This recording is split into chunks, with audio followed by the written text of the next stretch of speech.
A special edition today in only that the fact it's happening. We're supposed to be on a trip, but what a week it's been. Holy crap. My wife and my son have strep. My cat died Wednesday. My other cat has a brain tumor. That's all the news from this week. So things have been a little bit rocky. League of Legends can be a good way to get away from it all at times. But if you guys have questions on what are some strategies to get past those tough times, feel free to ask. That's absolutely something we can go into. Right now, we're going to play a game of Bel'Veth. We watched a coaching session for Agurin, who is the #1 jungler in Europe, being coached by a one-trick Bel'Veth player that actually hit it to 2000 LP.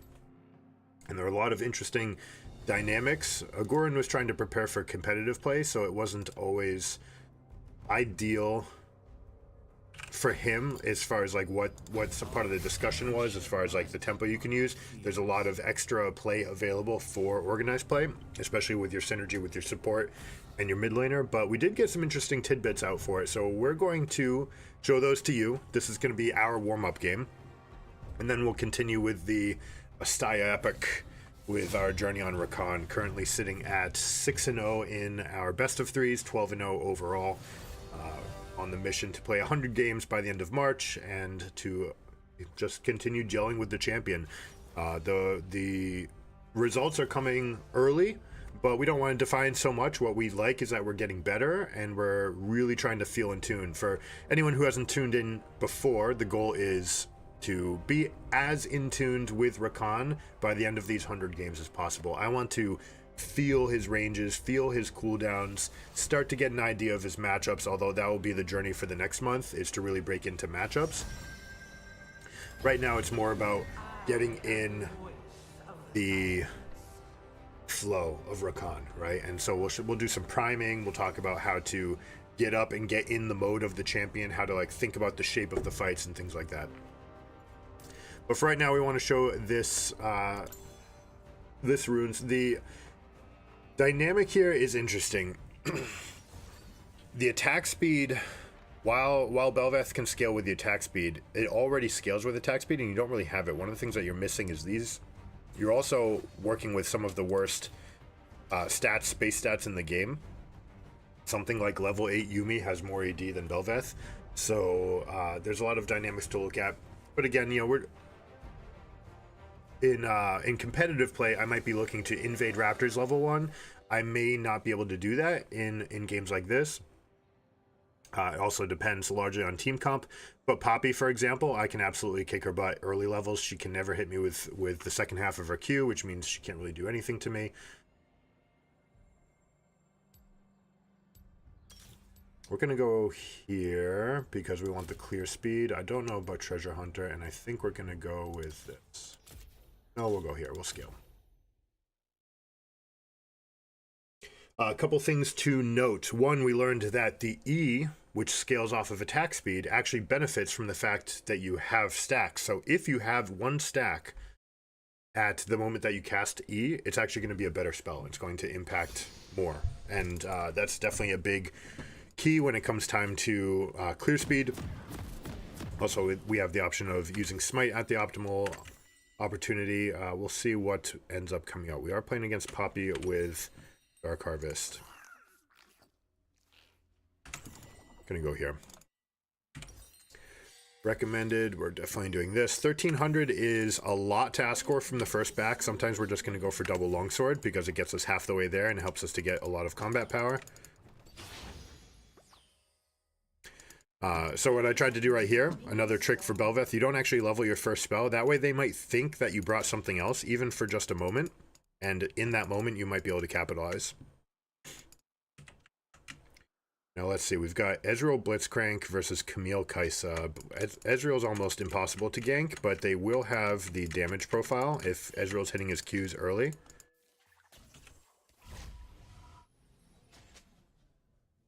I'm going to do something interesting here. Because she warded here, I'm going to try to get around the idea that she doesn't know where I am.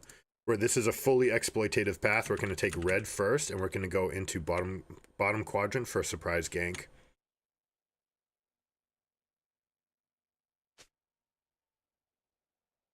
If you can, Nico, shove Soul in before Grub so he won't come out. Don't want him stacking off the small ones. That is true.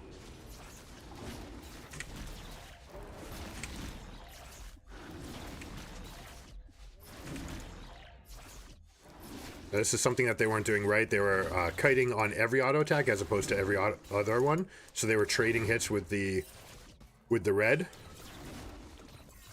When you don't necessarily need to be doing that.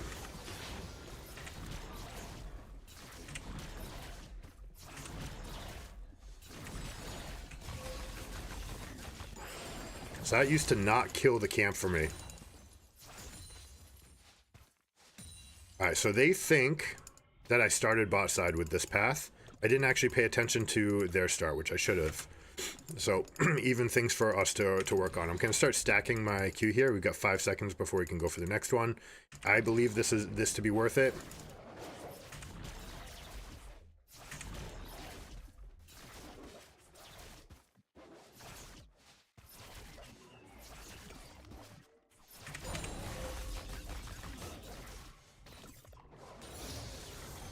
Now we can look for this gank down bottom, potentially. It looks like they're being aggressive. Yep, we get it. Perfect. Here I go. Let's go, let's go, let's go.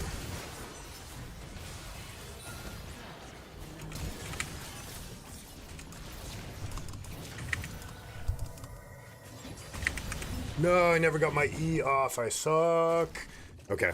Anyways, we could have done better, but that's all right.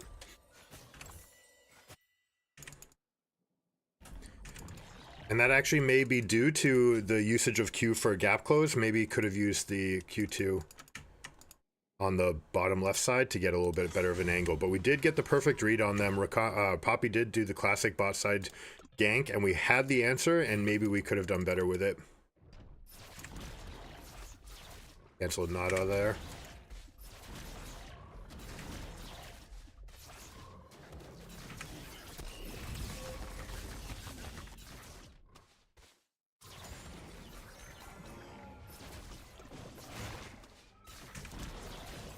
Now we also could have brought that Gromp over to red, or to blue. Now I'm gonna save my W for a moment. No, I'm not, because I'm getting smite.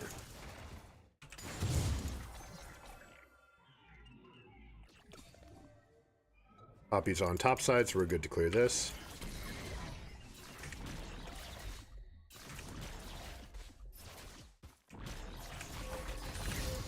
And we're gonna go for her second stack of... No, you know what? We can go bot lane here. Poppy's on the other side of the map. Just go for this kill. Ezreal's not possible.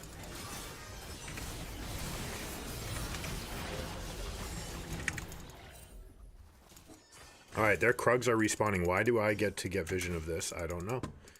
They clearly did not have wards here, so I'm gonna just tuck in right behind them again. Gonna go for a regank.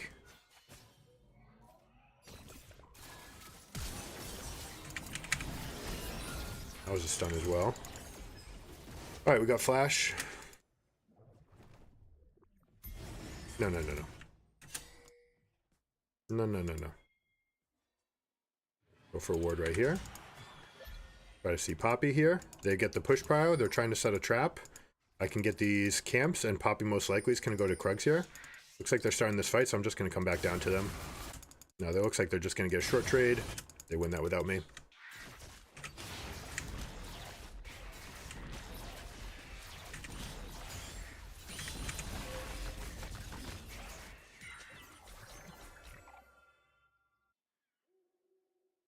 Alright, there's the ward. We can punish that, actually. That's exploitable. Right, they think they're good. This wave is pushing out. I can tuck in behind here. There's no sign of Poppy. There she is.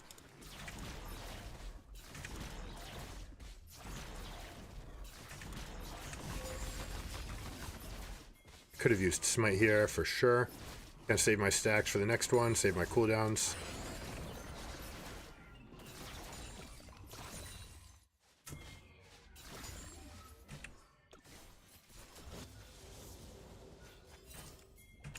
There we go, we're in. We go for the E. And we end it early. Camille draws aggro. Good trade for us. Now we've got Poppy looking behind, so I'm gonna stay here to peel for Kaisa.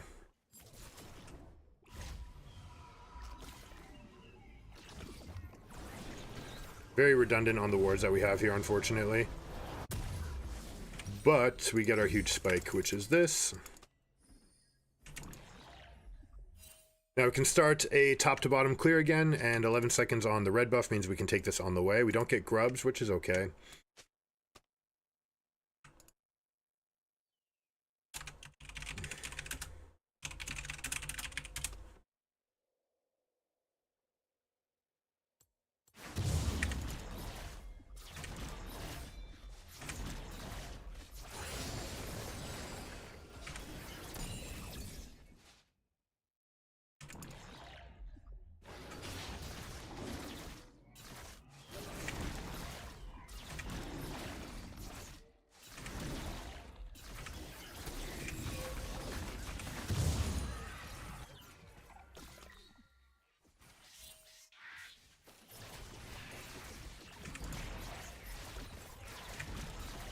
Should be crashing these into the walls whenever possible to get the timer acceleration. Looks like Nasus wants to get ganked. Heimer's actually very strong as 6 here, but we have to be careful of what this guy's offering. It looks like he just dropped his ultimate, so Nasus might try to get Fruity here. We're just going to let him do this. It only matters. It doesn't matter if he kills the control ward. It matters if he tries to dive the Heimer, but I think Heimer's about to leave. Oh, just leave.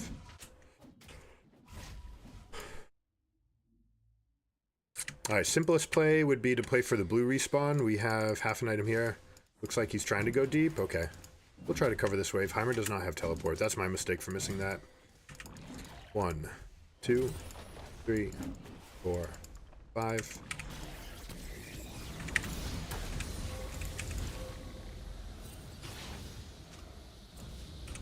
Alright, we'll go get this right here. Nope, I just pressed B. What happened? We'll go get recurve bow. This will help spike our clear as well, and then we're looking for the next 1,000 gold.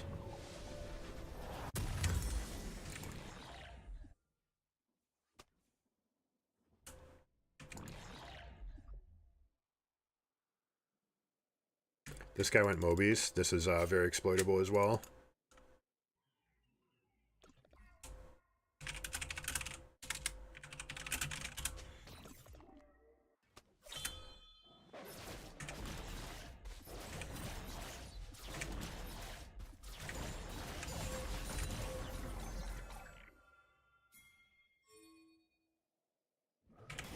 I missed my stacks. That's too bad.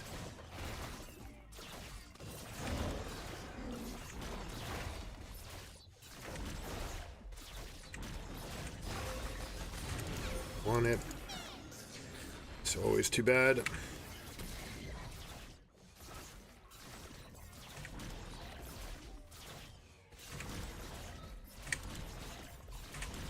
Yeah, alright, so it's a really fast auto reset on that Q. If you can play it against a wall, it's very much worth it to get it going.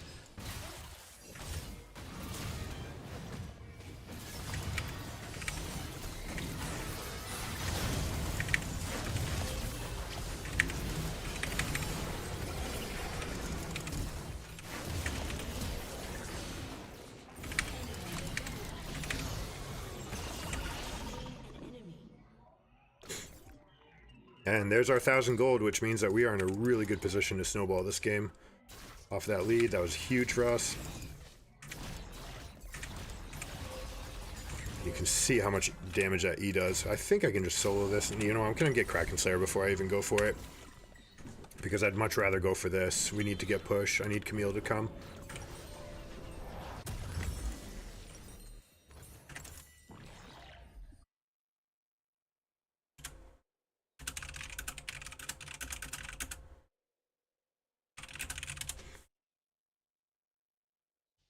I only need to kill 2 for it to really matter. The first one's going to count for my stacks. The second one is going to count for the stopping them from getting to 5, which is all I really care about. Nope. Missed it. Too slow. You know what? W's down though. I can probably just invade this.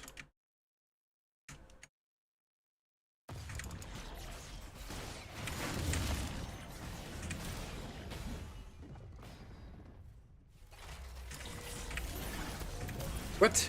How did that not hit? That is so obnoxious. Oh my gosh. Still gonna be a win?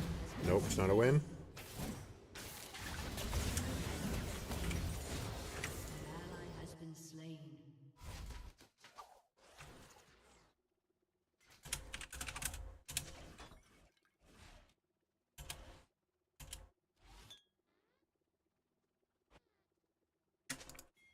It's AP Nasus shoving.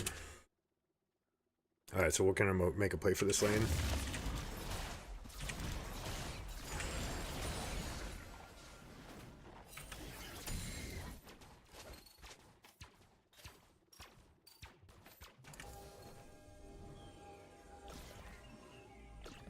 I don't want him to shove right now, though.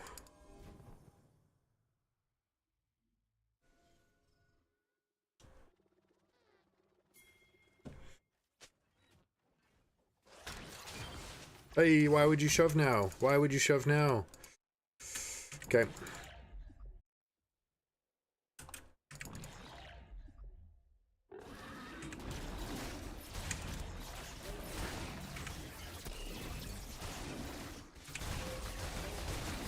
Wow, that clear speed completely changes once you get this item.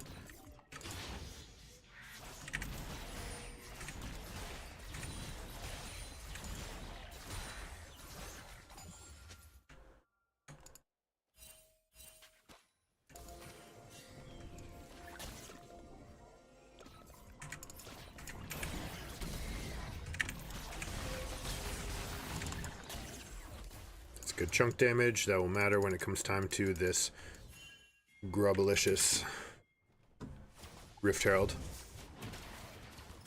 I am ready to go all in on this guy. He just picked up the juicy fruits.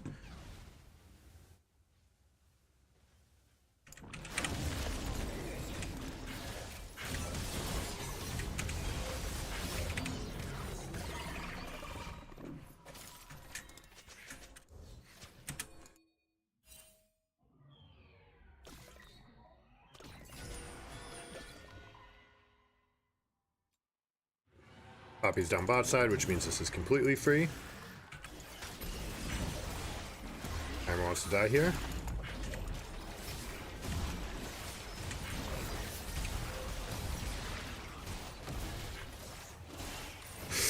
Oh no! Woo-hoo-hoo-hoo-hoo.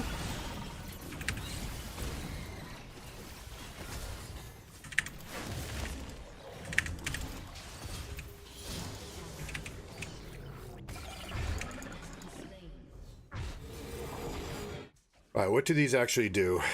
Cooldown per direction, I think, is something we care about right now.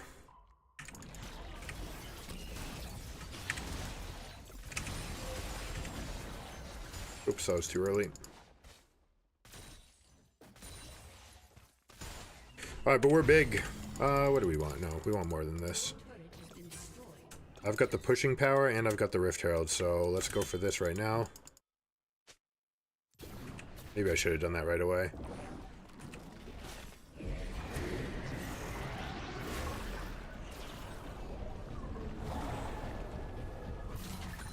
Not gonna try for the knock up here.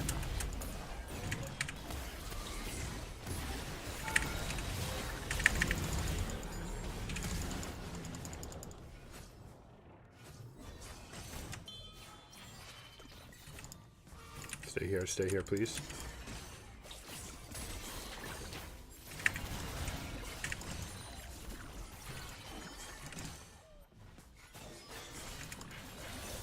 Nice from Camille, beautifully done.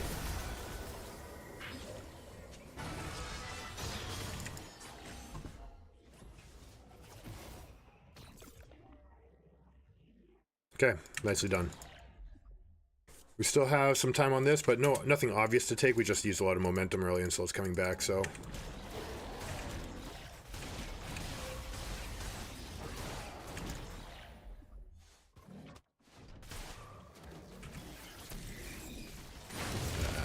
I don't know, I completely did that wrong. I was completely scuffed.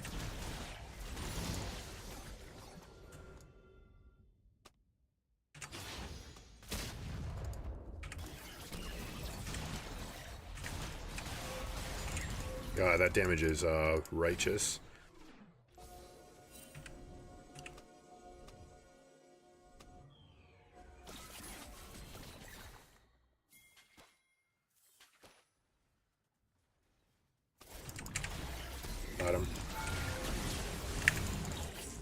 He didn't E.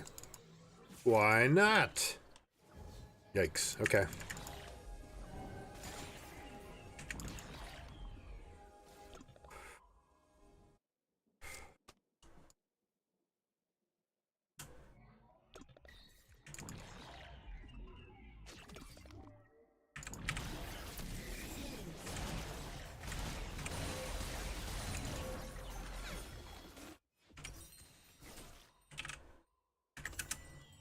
Gonna finish this build off. 23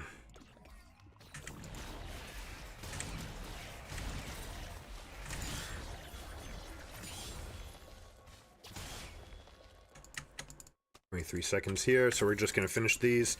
I actually could just finish Krugs here.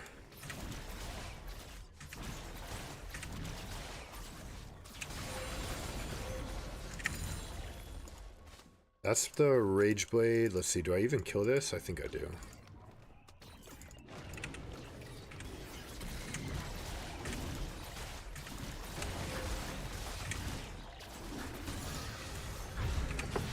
Alright, we're huge.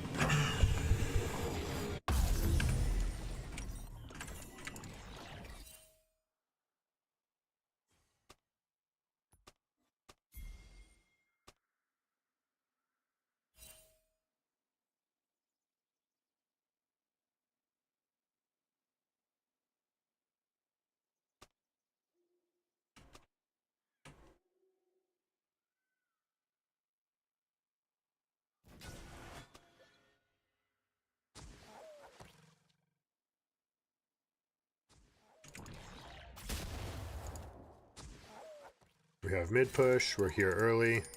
I want to control this space right here. They just oh, he just moved his ward. Bro, it's oh, where's the snail? It's this pixel, but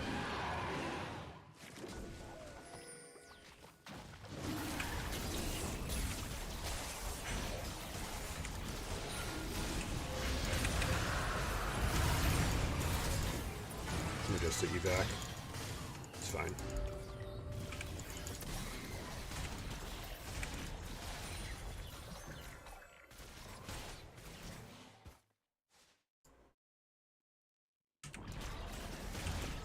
Ooh.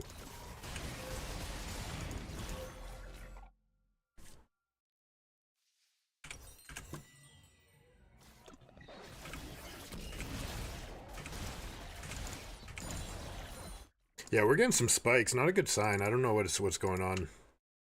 I can take this on spawn.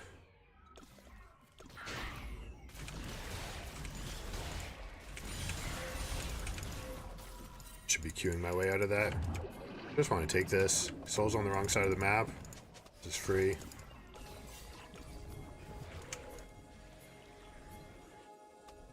Your team has destroyed a turret. We're good. Like, we have Heimer turrets. That was a Poppy ultimate.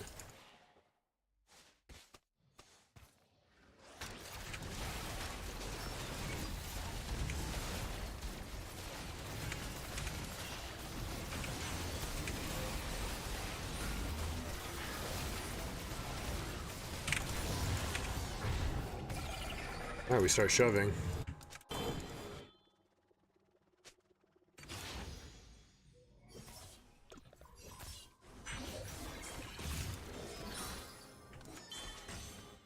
No. Why are we already okay? We have to reset? I don't know. Do we?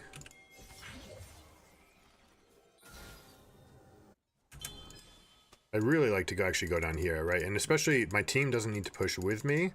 Let's see if I can trick this Blitzcrank.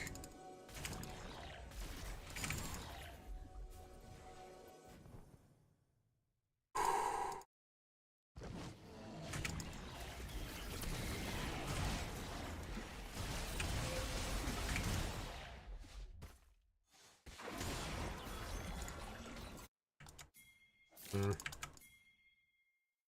3-1, mid-play for Coral, Mora, push.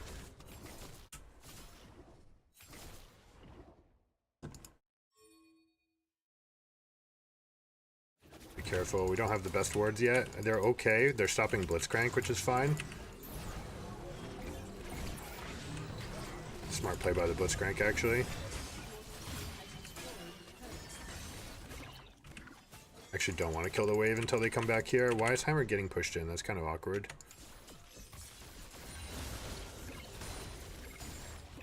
Save your cooldowns.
This is not something that we actually want to waste any time with, but because we're not in position for the push, because Nico did come down here, we are going to do it.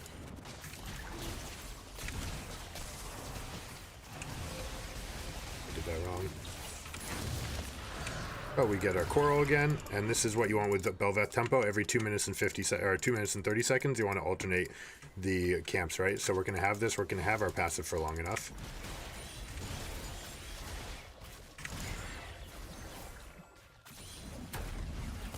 I am enormous.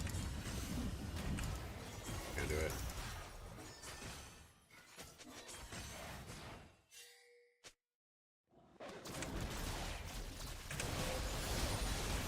That damage is something else, huh?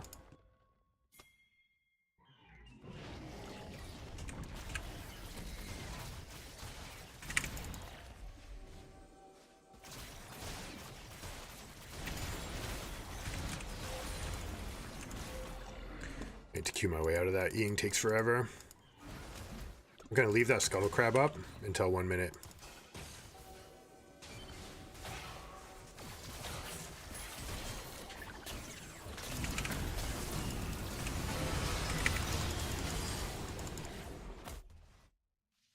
Alright, we got a chunk. I'm gonna take this.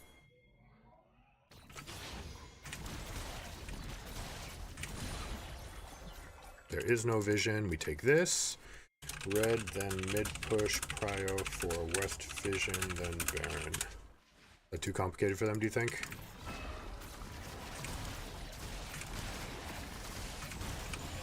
Oops, don't need to do that. Again, need to use my save my Q to get out that way.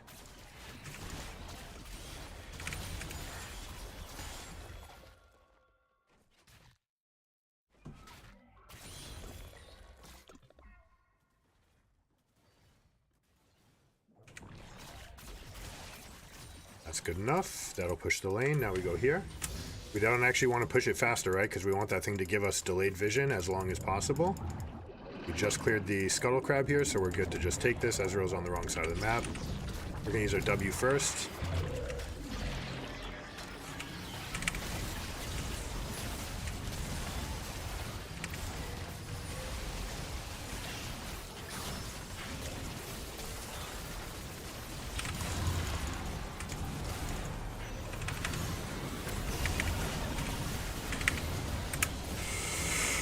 getting sucked into that thing. I lost track of my movements, but we're still going to be huge for that. There is also a coral. How long does that stay for?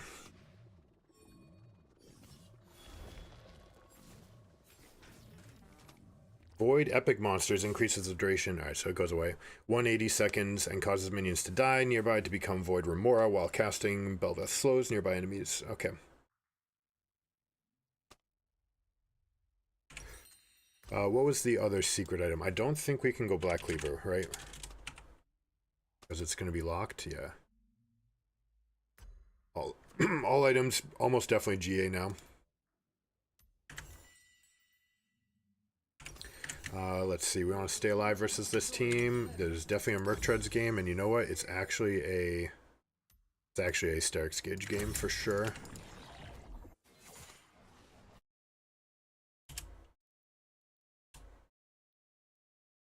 Your team has destroyed a turret. Sarah Jungle is #1 in meta.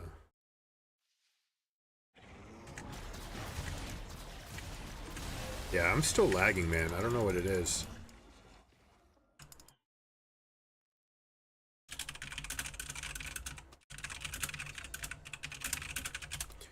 There's so much that they're chatting about. Like, I wish that we could just get together and end the game, you know? Why are you doing this?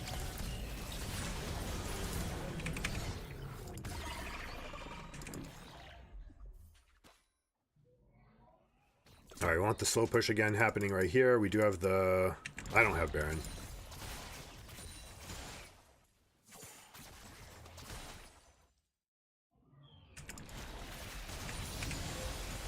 That is such insane damage, guys. That is unreal.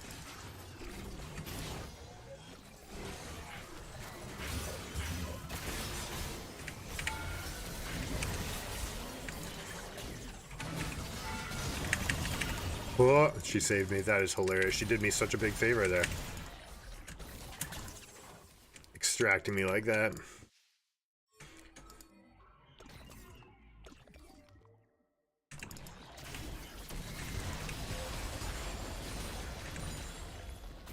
We're gonna go get red. Heimer can solo the dragon. No big rush to do anything else.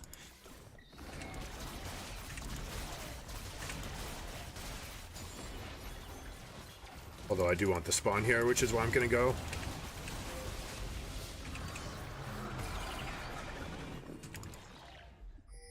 We are not pushing tempo the way that we should. Not at all. Baron's done. We have the Remora here.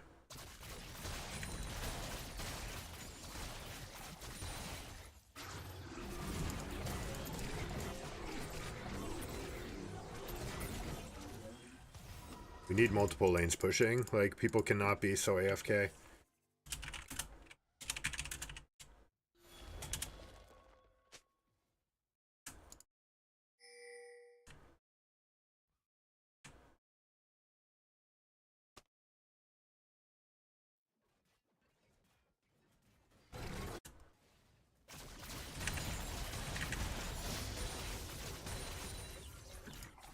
We've got the pressure in. We'll ping the push so that they know to go in.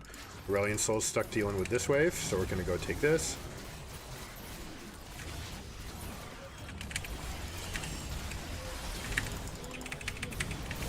I missed it. Missed my window. Tried to get there, was out of range. Could have flashed for the R. It's a level 16 R, so it actually deals a tremendous amount of damage.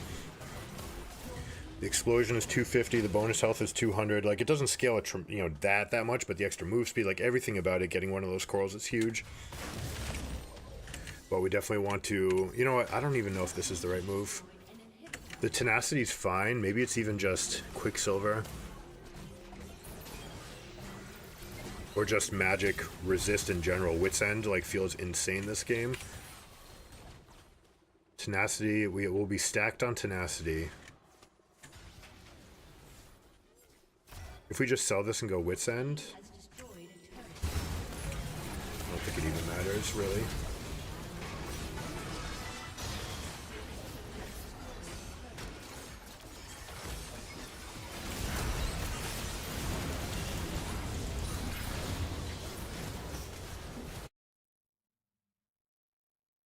All right, we have 2 inhibitors broken. Another thing's broken. We'll be able to take this.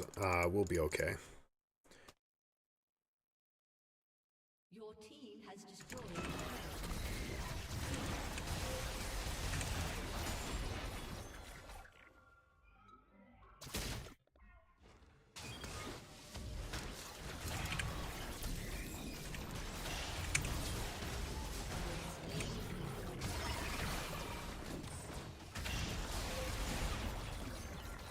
All right, we cover for vision. Now we go get blue. They're stuck in their base. Aurelian Soul is the only real one that can threaten this. Jesus Christ, that hits hard. I need to probably just input less commands, honestly.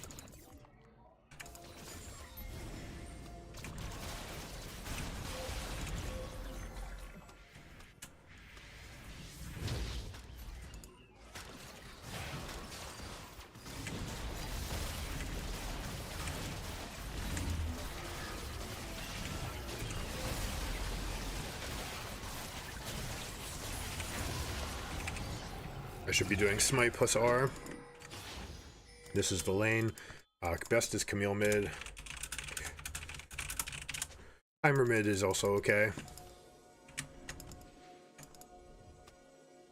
Yo, your job to push. Stop typing.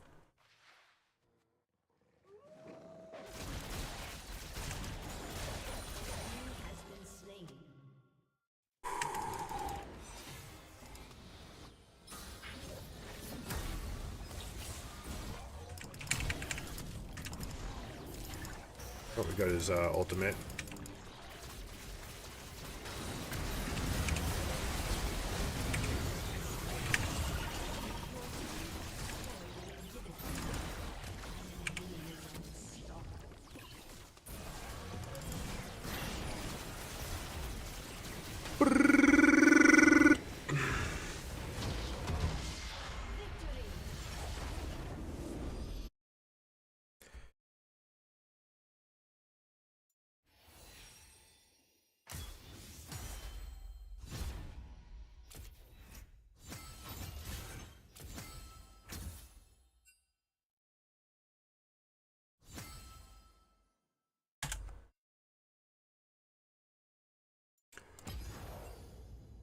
All right, Poppy.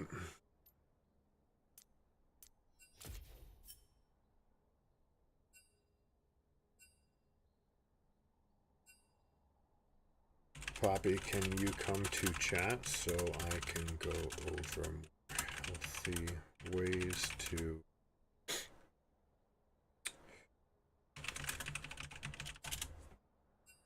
Oh no, now he's adding to it. Oh my gosh. I mean, but people ganging up to, like, what's the point, right? They're doing the same thing. They're just getting dopamine hits of, like, insulting this guy, and as long as it's Poppy's fault, it's not their fault.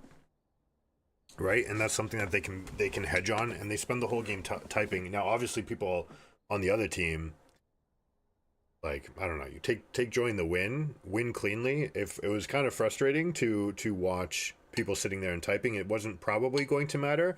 But the slingshot gold in the game is such a way that if Poppy decided to keep playing, they might have had a chance, right?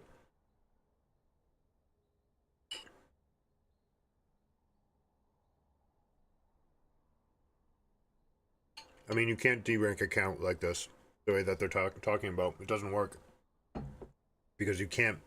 Deranking an account to sell it, like honor is one of the things that counts for the value of the thing, and obviously if you get banned, you can't sell it, right? So... that's no good. All right, we're going to get onto the main, start playing some Rakan. Hopefully those guys get a chance to cool down before they queue up again. It is 12 o'clock, the even hours. Reminder to everybody, it's been a couple hours. Take a moment, stretch your body, stretch your eyes, get up and about to do something for yourself, right? Whether or not it's an errand or a chore or some exercise or just go outside. You know, people say touch grass, but literally go out, touch grass. It's healthy for you, right? You just go out, actually get nutrients into your body from sunlight. Stare off into the distance. We spend all of our time looking right here in front of us, right? So the very short scope. You want to go outside and actually look into the distance and then take your eyes and do stretches by moving around. Those things will help preserve your eyesight, even if you are a gamer that's basically playing or down in a computer 10 hours a day, 14 hours a day maybe.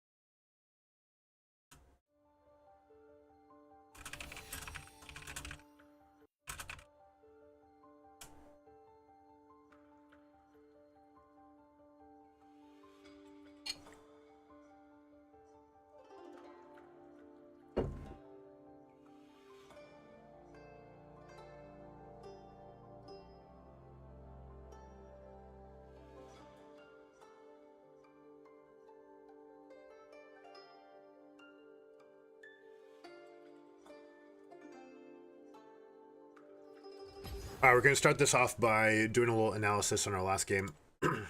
Sorry, not.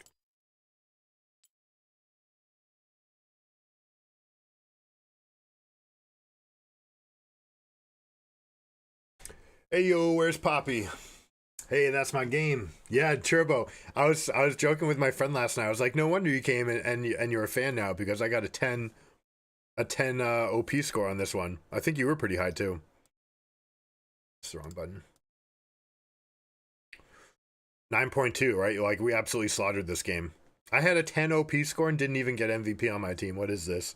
Broken system. What I wanted to do is go into most recent Rakan game and look at the ACE that we're working on, right? So the ACE acronym is to assess, communicate, and effectuate. So the idea is figure out what the best plan is, make a response. This game felt really good for me as well because of specifically these two were duo and they were in my last game, and this guy is a challenger smurf. So winning this game was actually pretty sweet, feeling pretty good about it. And this is what most of our end games have been looking like, which is kind of crazy, which means that we're on to something, we're doing something right. But what I want to do is figure out what's going on here. So we're going to be watching this game for a little bit. Blastoise, Jukes, Ayo, where's Poppy? I mean, I hope Poppy's here. There's, you know what, let me take a moment to give you guys this resource. If you're new to the channel, if you've been here before, then you know about it. But this video right here, so if you just go to, or sorry, not this one, it will pop up here when I'm not live, but it may even show up as the recommended channel. So it's going to be controlling your emotions under stress. I think this is it. I may have retitled it. Shoot. All right, your videos. Let me go find it for you guys.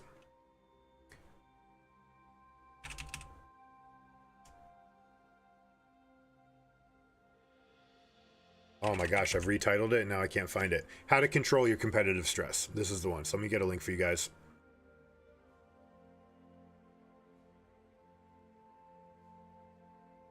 So this is for people like the Poppy, but anyone, and this can be applied to anything. All right, it's very important that we think in these terms. This is for giving a presentation at work, giving a presentation at school, psyching yourself up for a big game, League of Legends, whatever it is. You can be in charge of your own emotion, and the biggest thing is that you have the choice. The number one thing to get out of it is you have a choice, and the default is to press that red button response, and it's sort of like the alarm button. And your body, by blaming other things, hitting the alarm button, getting tense, getting hot, that's why we call it red, because it's fiery emotions. When we project it, we don't actually resolve the source of the stress. We actually are just giving ourselves dopamine by blaming it on something else, right? At least it's not my fault. So you get a dopamine hit, so it feels good, but it doesn't actually reduce the stress. So then when you go into your next state, you're still elevated, right? And we talk about healthy ways to take that, channel it, to bring yourself back down in moments where you absolutely need to. Something like getting up and yelling, you know, let's go, and things like this. There are positive ways to to use your red button responses and channel them into something good.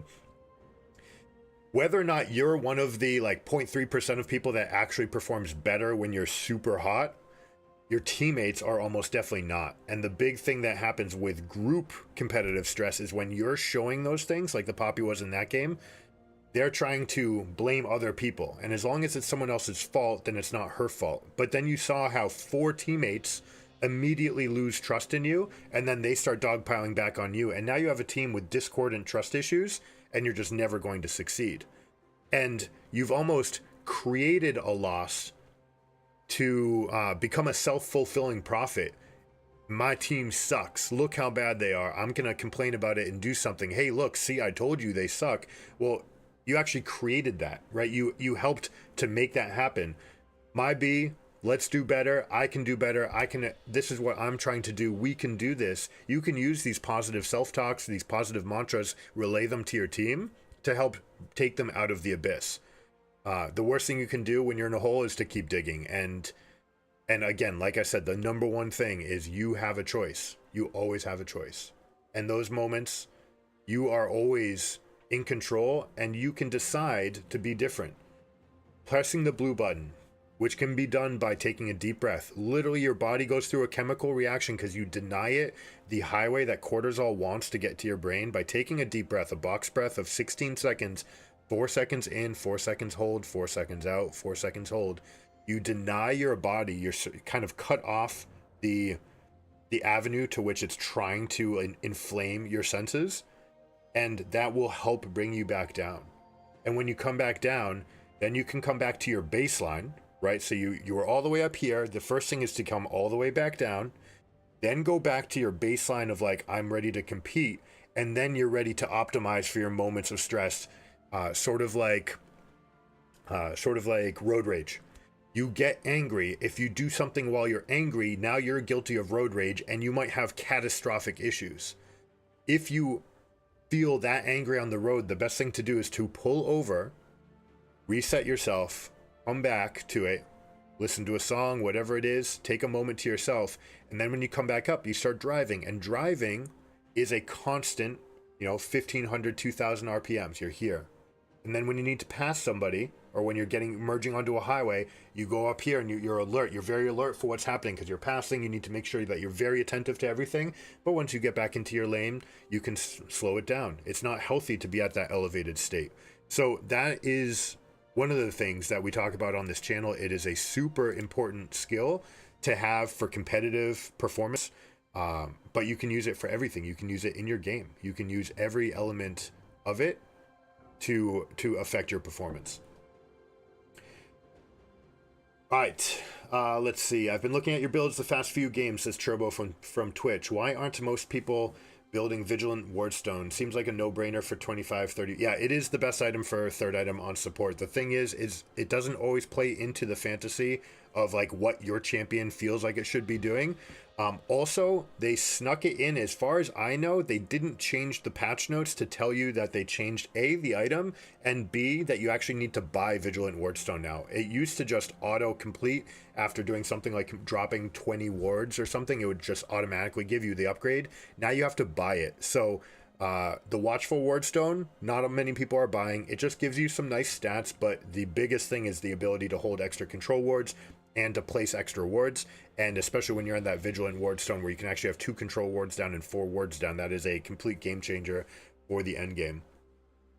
And it is absolutely insane for doing Drags and Barons. But Poppy was trolling on purpose, says Blastoise. If you look at her match history, you will see yourself. Well, I mean, that path, unfortunately, you don't know. You can't know. You can assume, and you might make inferences or assumptions that you think that she's behaving a certain way based on trying to D-rank, right? That might make sense. But you should be curious, not judgmental, right? When you judge, you hone in on that one thing that you've decided it is, and that puts blinders on to everything else, right? We could ask them. If they're here, I'd love to hear from them, why they're doing that. And if they're doing it on purpose, it could be for a lot of things. I mean, D-ranking makes a lot of sense.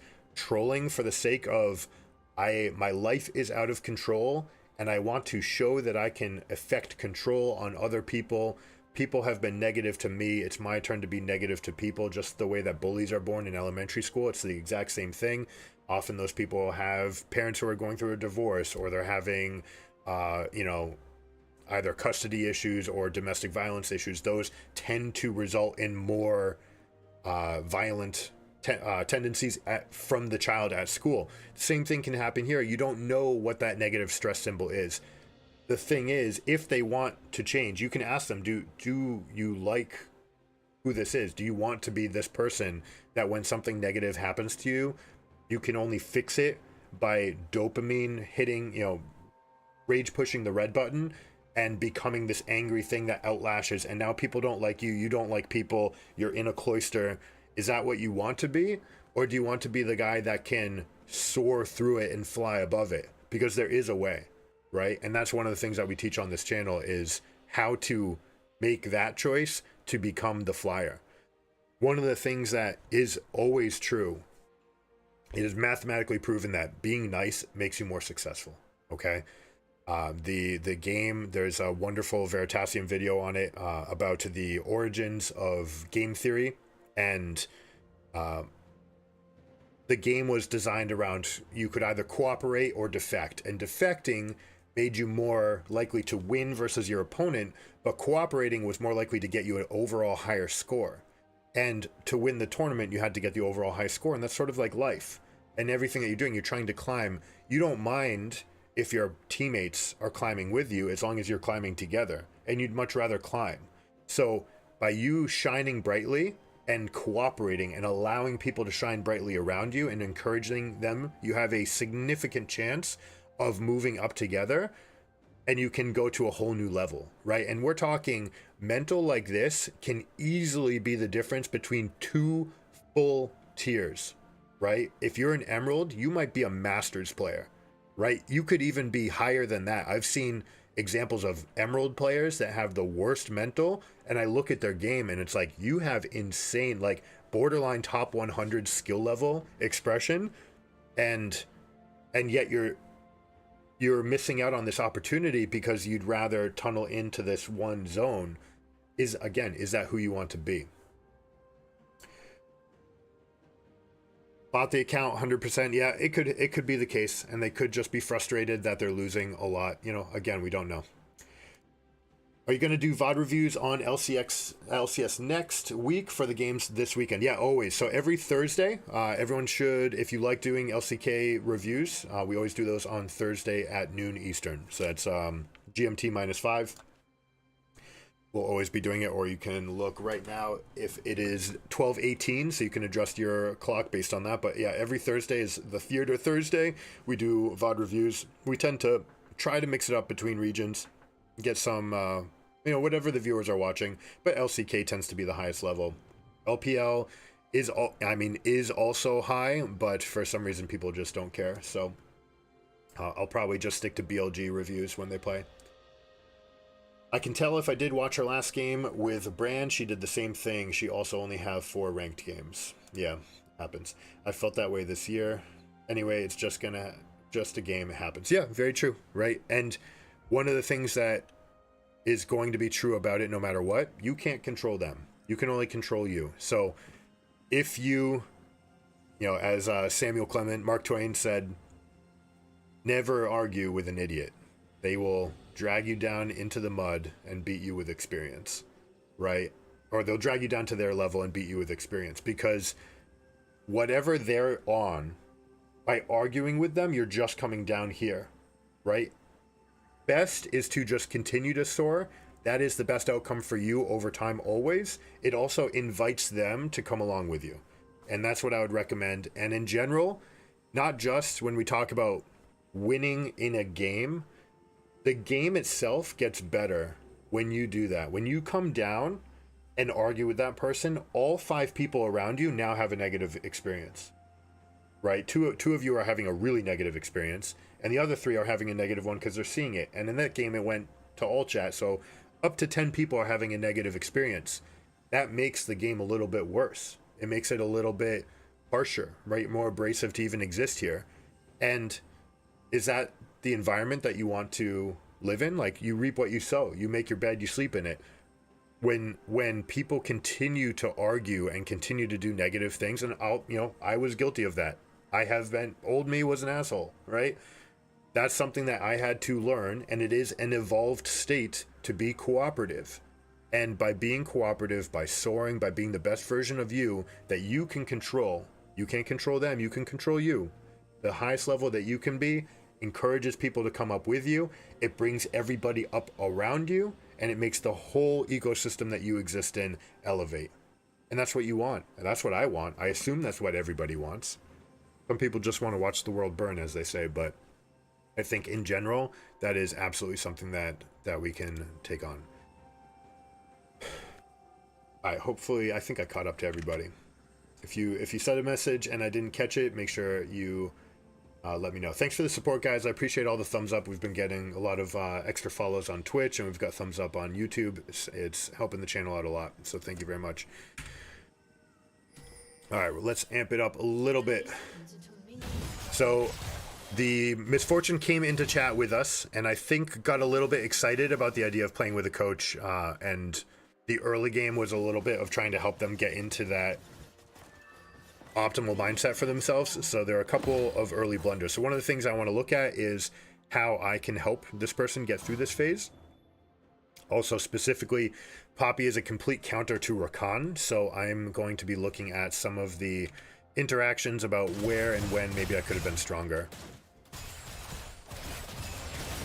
Level 1 start, we're fighting for the wave. We got first level 2, which is absolutely very good. We got a flash from Sivir, so this is actually a really good chance for Kayn to come on this rebound. But because they're pathing towards top, we have to back off and let it come to us. This is totally fine. We back off. This is a really good plan. Let it come back to us. Now, we'd like to hold it a little bit. Maybe I could have stepped forward and not make this crash. The idea so far is now, because of this push, they're going to hit 3 first because they pushed this wave before us. But now we're going to hit 3 safely. We're a little bit lower on health. Misfortune's taken a couple of extra shots here that we'd like to avoid. I'm probably too afraid of Poppy. Let me back it up a little bit. What is happening on some of this? It's like this wave coming back. I know that I don't want to go in for anything. I can't even W because Poppy can slam me out of the W. She can put up the wall. And if I get out of position, I can't even E back to Misfortune because, again, the wall is such a hard counter. This is an awkward spot to be in as Misfortune. You want to stay away from the walls against Poppy. That actually could have been much worse for it. Lucky for us that Poppy's deciding to use the passive, which is insane value. Her only ranged attack, and the fact that she's got this harass, this would 100% be aimed onto Misfortune. Maybe I could have stepped up, but I think the game plan is pretty simple. We know that Kayn's over here. We didn't have information about this clear, although we do now that the Amumu's going this way. The Amumu did play with us last game, accepted Elish and went top, so we could have predicted that. Actually, no, last game he did not take a leash. These two are queued together. This is the challenger player. This is like a plat 4 player. Yeah, we have to make sure that we don't take any hits right here. It's okay to go for that last hit, but again, we can wait. You also have 3 charges on Rakan. Okay, taking half of a silver bullet, not so bad. Now, with that aggro, we could actually try to fight a little bit, and this is probably a window I missed. Now, it is 3 versus 2, so I'm not super eager to do anything, but they can't really fight us back here. Worst case scenario is we might miss a couple minions while we're trading with them. Minions will pull to us, but they can't continue it. We could even attack them once, pull the minions further under the turret, and be able to safely hit them without being harassed by Sivir. So maybe that's something that is definitely something I could have done. I could have just walked up, auto-attacked Sivir, and then dashed. Oh, I didn't even have dash, that's why. I used 1 W to get this chunk of damage and then never had an option to do it again. So that probably means that it's better to just go QE here against this Poppy lane, right? I have no business ever diving in. So maybe it should have been just QE. Then I could walk up ahead of this lane, go Q auto, draw the minion aggro, E to Misfortune, walk this way. The minions will come over to me, chasing me, until they get sick of it and they reset. And then with the minions here, Misfortune can hit them without ever getting harassed.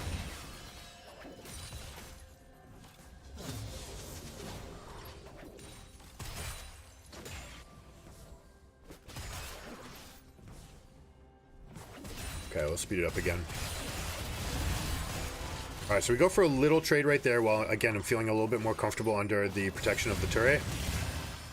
That's the same wall that we were talking about. Poppy finds a little bit of an engage. Now, all the trades are going to be a little bit better for us. The problem is that Misfortune's already at 40% health. So even if we get the optimal situation, which we're working to, this is a negative lane state. It's coming back to us. They've also hit 4 before us, so we're really not great primed. We need to get this XP from the cannon.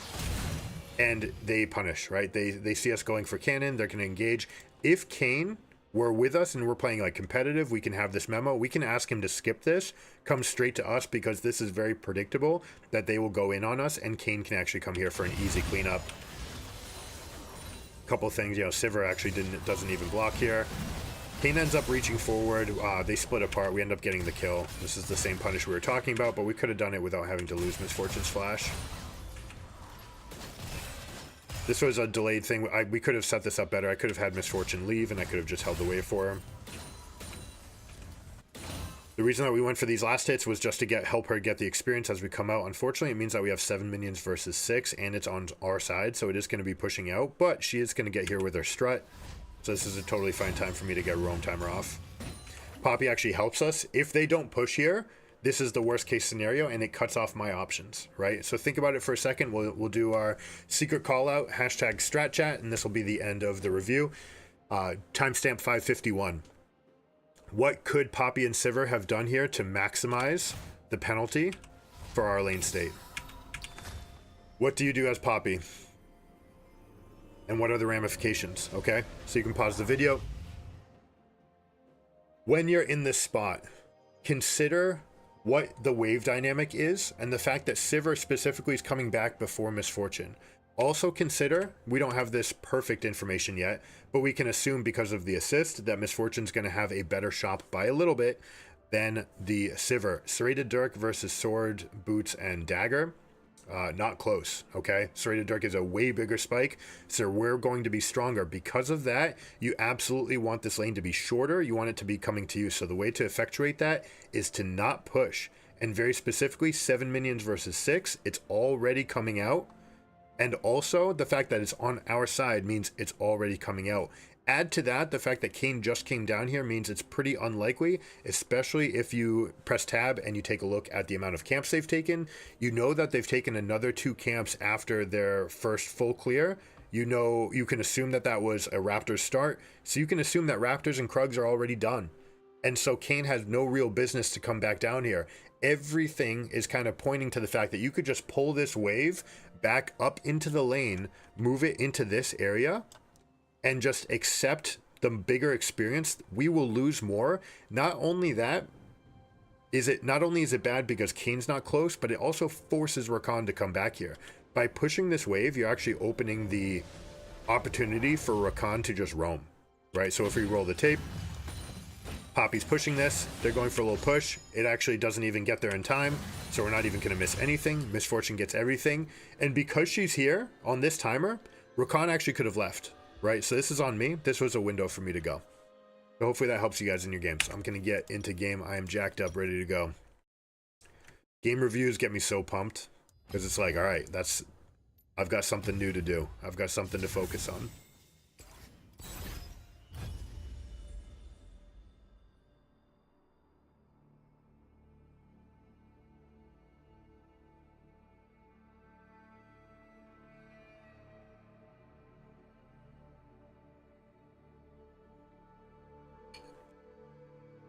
This is absolutely amazing. Lentil soup, bag of lentils. Get like 2 quarts of water going.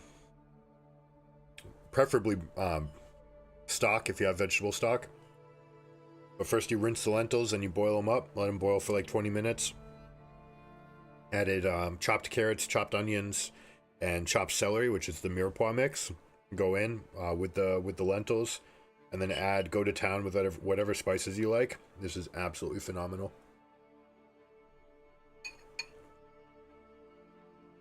And super healthy. I don't know if you guys can see. Not a food channel really, but so good. When you put superfoods in your body, this turns into a super energized machine. This turns into a super energized machine. These turn into super energized, right? Everything just flows better when you're eating healthy. What's my main rank? This is my main. It fluctuates. Climbing is not my priority. Even right now on this 100-game journey on Rakan, I do have a goal of trying to hit Masters by the end of the year. But even within these 100 games, the goal is not to climb. I'm playing best of 3s, so I absolutely am trying to compete right now so that I can analyze my own game.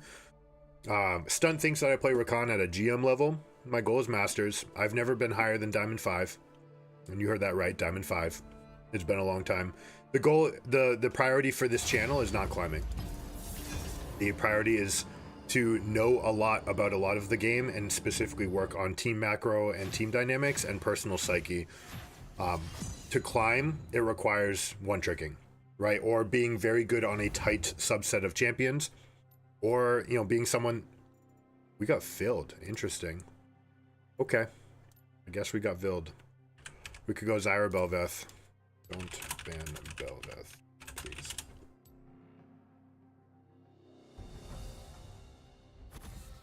So I was climbing as a one-trick When I one-tricked Trundle and Zyra, I got to Diamond 5. When I one-tricked Karthus and Amumu, I got to Platinum 100. This is before Emerald. Got to my promos 100 LP both times, but didn't finish. So they were very late in the season. I don't doubt that I would have gotten it because I was getting like 58% win clips on both of them. So I would have gotten there, but we were playing well. But largely, when we one-trick a champion, the idea is that we're trying to maximize the amount that we can... What's the word I'm looking for? Maximize the insights that we can have on a champion regarding matchups and really pushing it to the limit testing. How about you, Plastoise?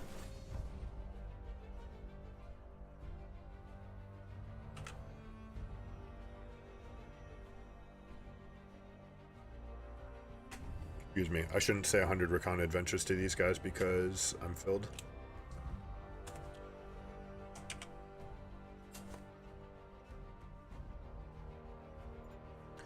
Zyra is an absolutely broken champion right now. Depending on the seed spawns, you can get out anywhere between 250 and 310.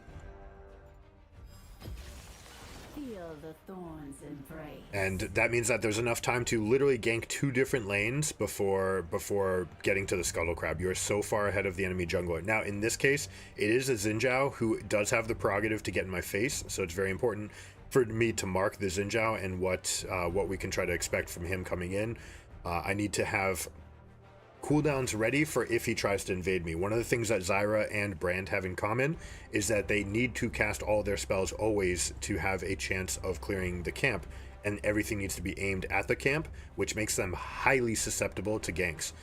This is why Yorick doesn't get played in pro, even though he's a phenomenal static jungle, like his ability to clear. You're too weak early, right? You are susceptible to too many game plans that are derived around 4 people moving together against you.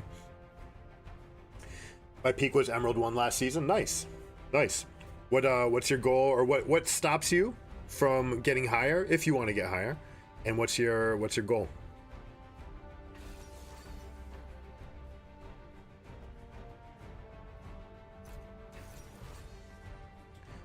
We have Echo Urgot.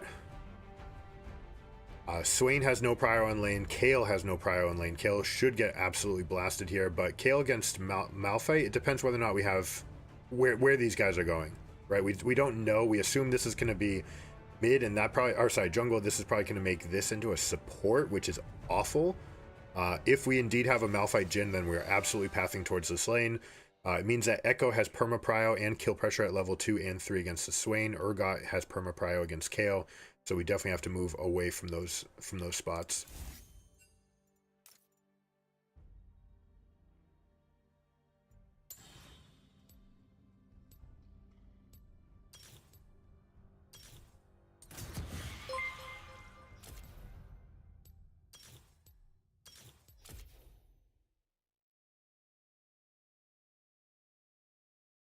What stops me? That's a good question, and I was aiming for diamond first.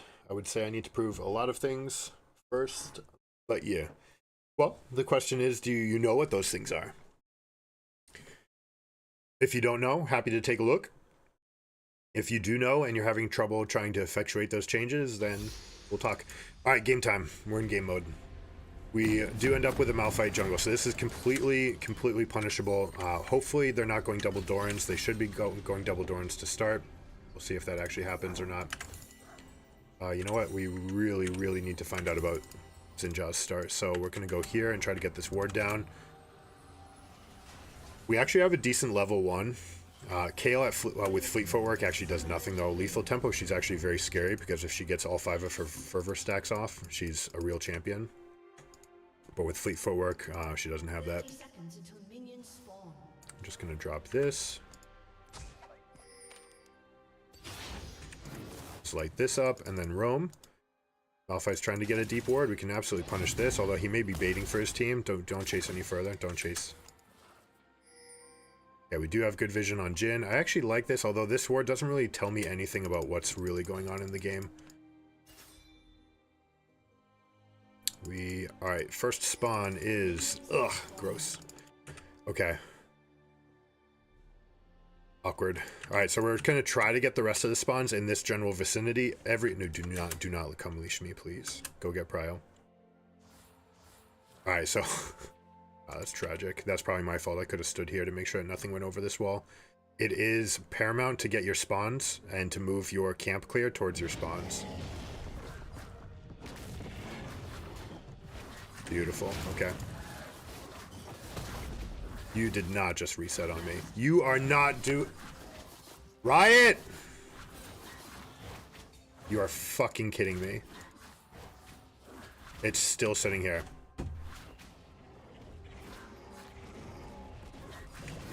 You know what's funny is I'm still going to be here out before 3:30.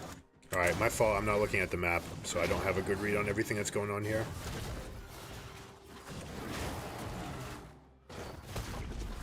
I should be smiting. I'm actually Giga tilted now. I need to reset.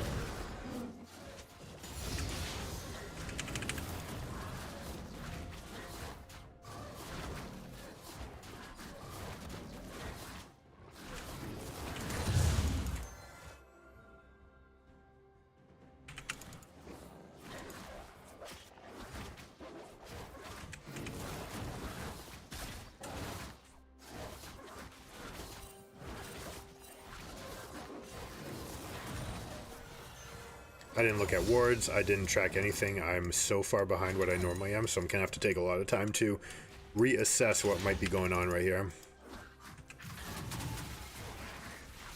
Gonna wait for this spawn. Didn't wake it up, that sucks.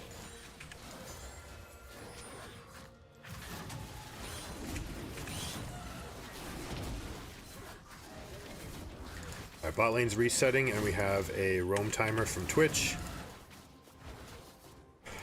Told you, as bad as that went, we're still gonna be okay. Alright, Xinjiao went 3 camps into tops. That means I'm gonna burn his other side of the map. Those will clear everything.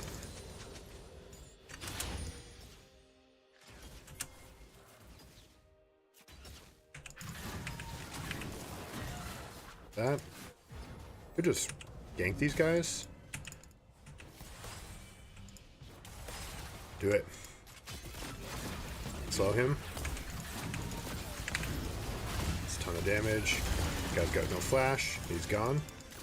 We are good. We're in business. Alright, I can't invade anymore. I lost my invade timer. That's okay. Malphite's posturing kind of aggressively, which means that he might think that he has help. Just kind of come back out here. He's just warding for himself. Alright, so we're good. Early Sork Shoes is a huge spike for Zyra, so we're absolutely going to take advantage of this. Now, because of our tremendously late first clear, this Gromp hasn't respawned, so we're a little bit slower on this, but we should have an opportunity to take both these camps. Xinjiao almost definitely took this after his gank. He had a very slow clear, though. Whatever caused him to do this is a big point of weakness for him.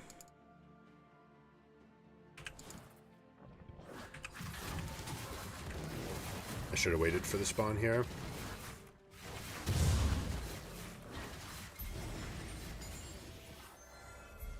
Twitch is roaming up for this, which is fantastic. The little things will help my respawns. Now, it's very important that I tank all the aggro here. You see how it wakes up everything? It's just super insane value. Spawn another one. We're good.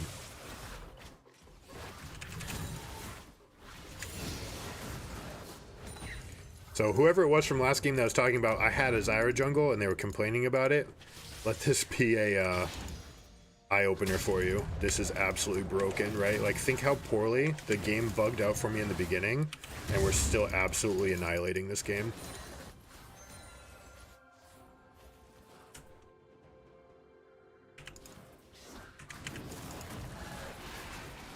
We're totally fine with him taking the lesser of the 2 prizes. Void Grubs is much better, especially if you can get 6. This guy should be wanting to fight me. I don't know that he will be able to.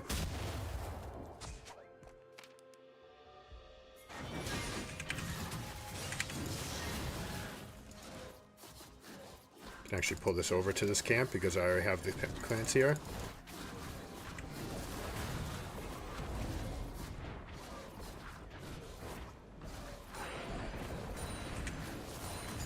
This one plant will kill everything for us. We're looking at Jhin. Absolutely, this is a window for us. I have E-Flash. He's wasting time casting spells, which is very good for me.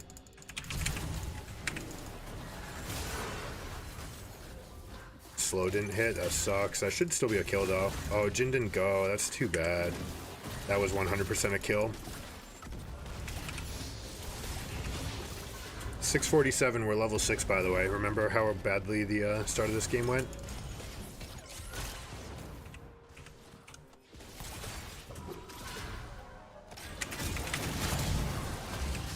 Here we go. And the things are woken up, and we have a super alive Jinx. We're going to help push so that we get a really good reset. This is not about taking CS or doing anything. It's not even about pushing. I'm going to call for recalls here. She presumably has a ton of gold, and staying for any longer is actually kind of loose.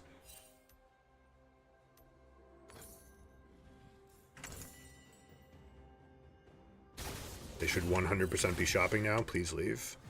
That lane state is already perfect for you, right? They can't stop this, and now we're dealing with the trouble of overstaying. And there's nothing that I can do about it. I can just encourage them to make the right play. Just no, leave, just leave.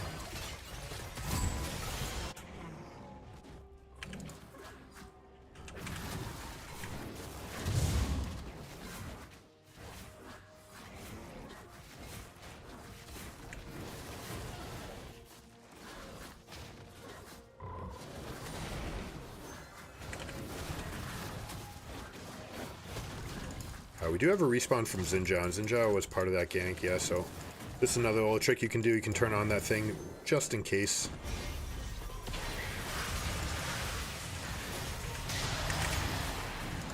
In that fight, Xinjiao's on 36. I didn't check what he was before, but now he has no contest to this.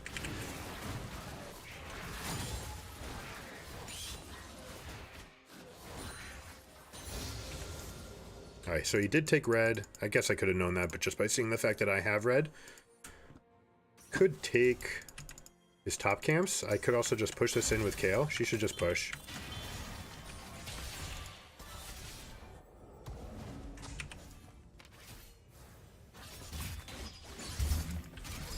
Oh, he went forward. He's absolutely dead. Now this is pushing. We're in a fantastic spot. Void Grubs are up in 13 seconds. Xinjiao might be here. We do have good wards though, so let me put this out and let me give myself some healing. And make sure that this is a cult. These in together.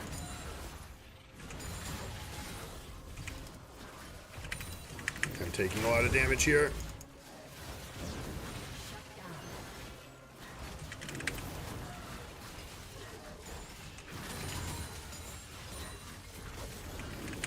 We have 6 grubs. Game cannot be lost. All we need to do is walk up and siege.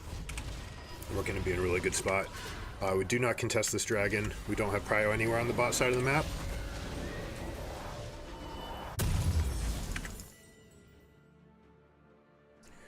Pathing top, give dragon. Xinjiao took 2 more camps, so he's probably at 44, maybe at 48, but either way, we're up 6 camps on this guy. Not just any camps either, right? Like, these are void grub spawns.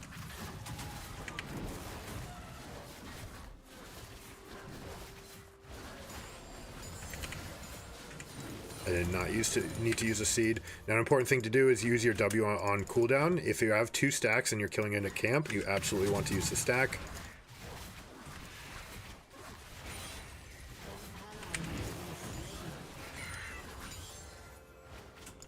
This guy's bottom.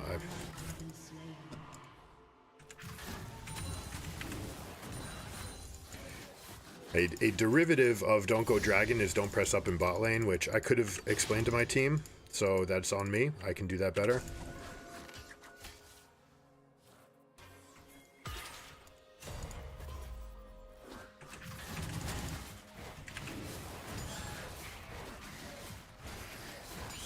also going to get a better ward here. We're going to accomplish something similar. Did I kill that camp or no? Looks like Echo might have. So Echo might be behind me. So I have to be a little bit careful. Swain doesn't have prio yet. But I can come up and turn this top lane against the Urgot. Alright, yeah, we can just start fighting this. Just don't get hit by the E.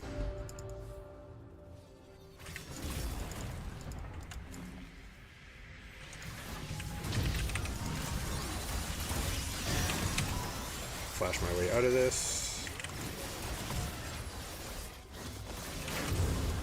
Deal a ton of damage on the backside.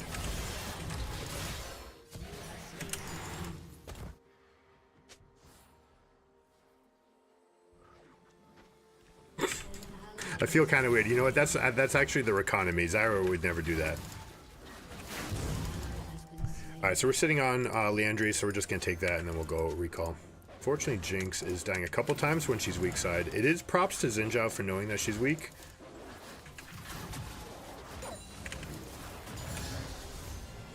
But, again, I can be communicating that.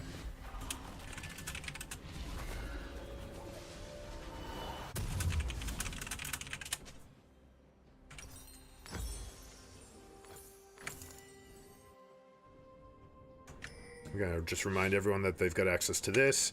Now, it is a Stork Shoes. This is going to be a Malignant Malphite, almost definitely. Going for hard engages, making him squishy AF, means that we should have plenty of opportunities to exploit that. Now we're at the point of the game where I can just literally leave this camp alone. You see how it just clears it.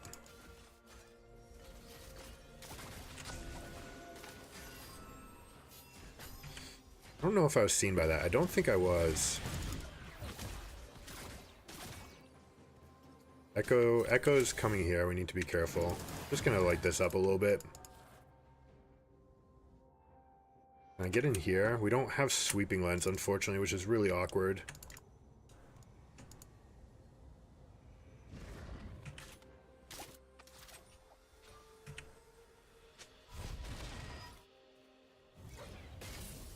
I like that bait by Twitch.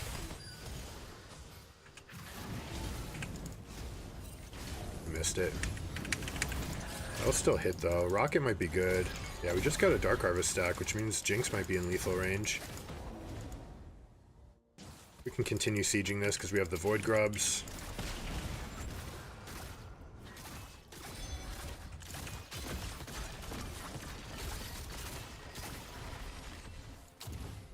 This guy's staying. This is suicidal for him to stay here.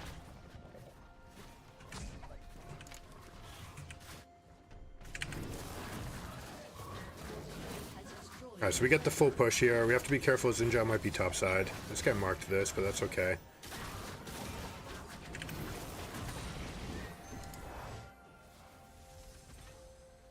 Now they're also setting up potentially for their blue. I should be able to take blue here because their jungler is almost definitely on Rift Herald, but I don't have that confirmed yet.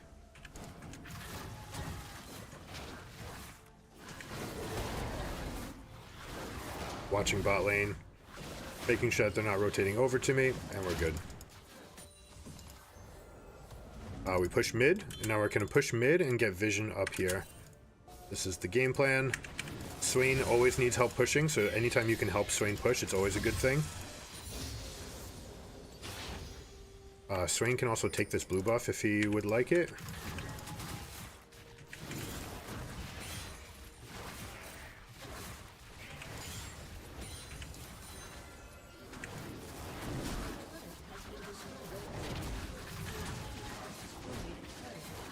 Jinx can rotate over to mid lane.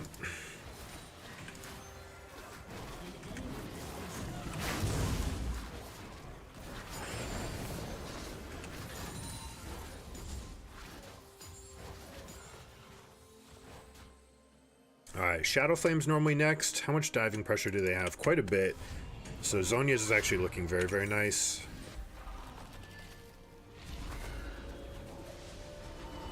Crypt Bloom is also insane. We're gonna go with the max damage first.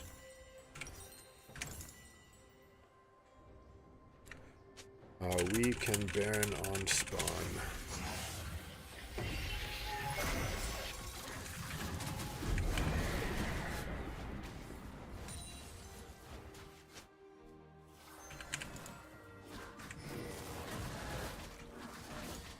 Riftchild's coming up in top. They... Oh, his corpse cast it?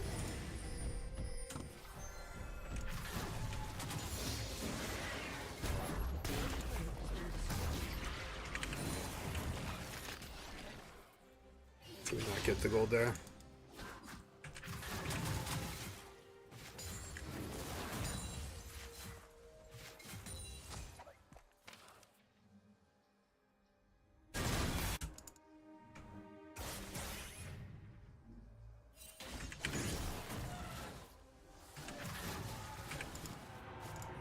Actually a good spot for us here.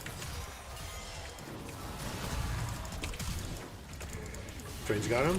Swain didn't go. Oh, Twitch has got him, sorry. I thought I saw Swain. Really good spot for us though.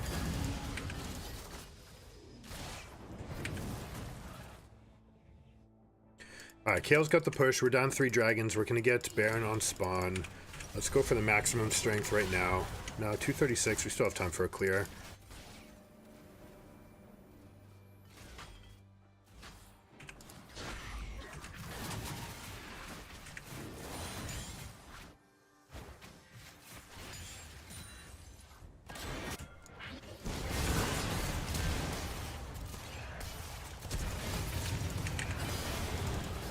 Snipe for slow. That should get the kill. 1550. I'm never gonna have a chance to actually complete this item.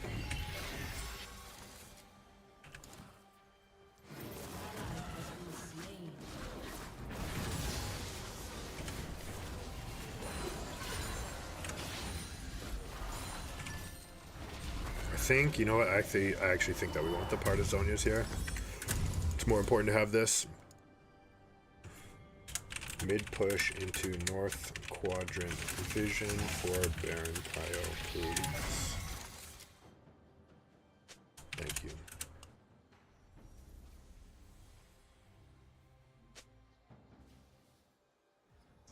Yep, that guy is going way too far. Repeatedly. Do I want to kill this blue buff? Yes. It's close, but yes.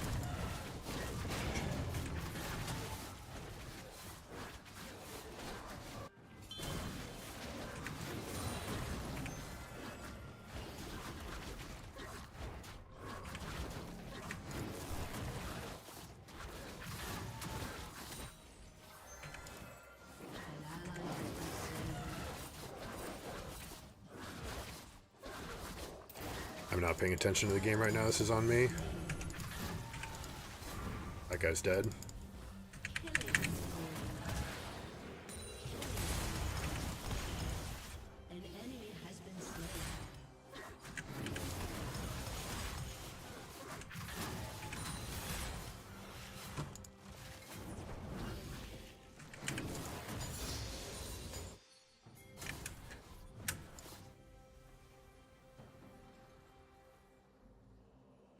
So I don't know if this will change if I'm in the middle of combat, but look at this trick I'm going to do right here. I'm going to start putting my seeds here. See if the scuttle changes. I think it will, but I'm not positive.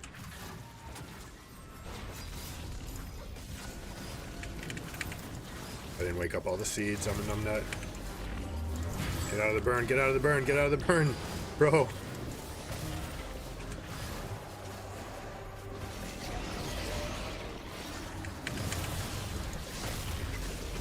Yeah, this guy's too busy typing. He doesn't realize that he's sitting in the burning of the...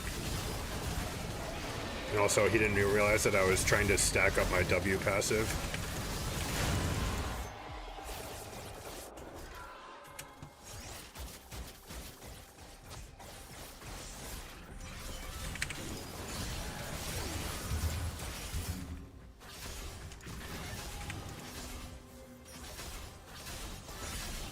We'll let KO take this kill. We just want to proc. Oh, we don't even get the Dark Harvest proc because it hit a shield. That's so dumb, isn't it? Could leave KO alone. She's almost... Let's see. I'm actually higher level than her, which is kind of crazy.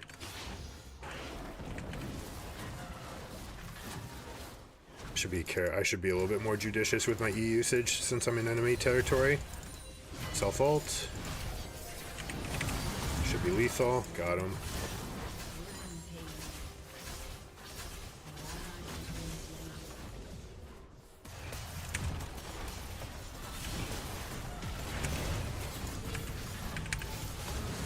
That's right.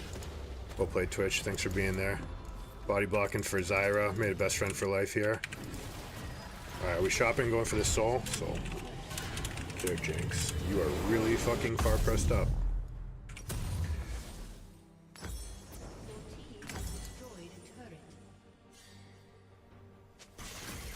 Yeah, we can take this. 100%. We just have to be careful as we approach.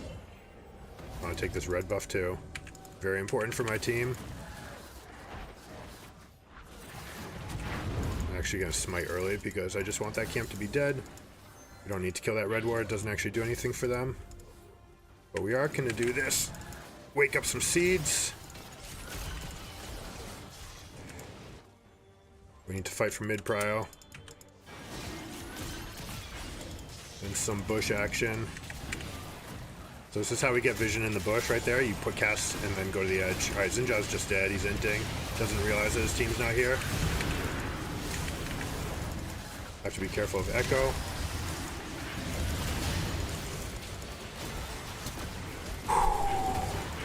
And there we go. GG. Is there a plant for me to wake up?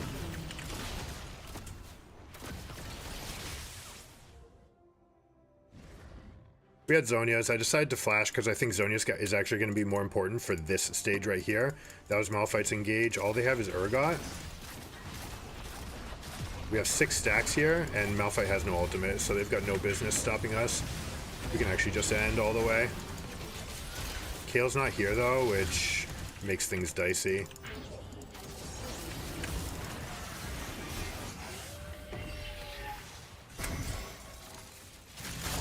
This is a huge miss by the Kale, by the way.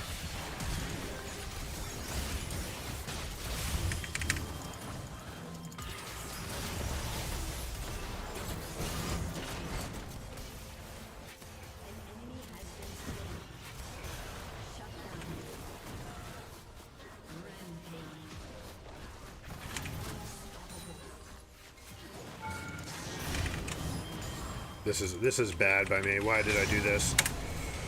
This is not a good trade. I got really frustrated at Kale. Kale, please end with us next time we get 3 kills, okay?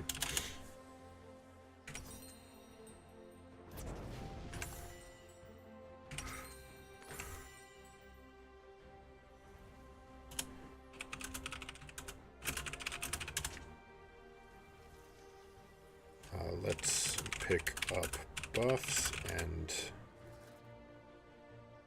P top to make room for North Quadrant Vision, and we siege Baron and end. So this is part of the ACE plan. Assess, communicate, effectuate.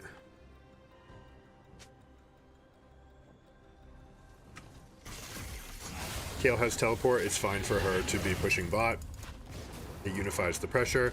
Twitch goes there. It's a little bit early for us to get the blue buff. We kind of want it right at the moment the Baron is 1 minute away from spawning, but this is okay. I'm gonna put this out so we see something about Echo if he decides to come out. I'm helping Twitch right here, or this. We do not need any pushing here. What we need is push. And we need to make sure that we see these bushes because this guy's hella scary. So I'm going to light up the bushes.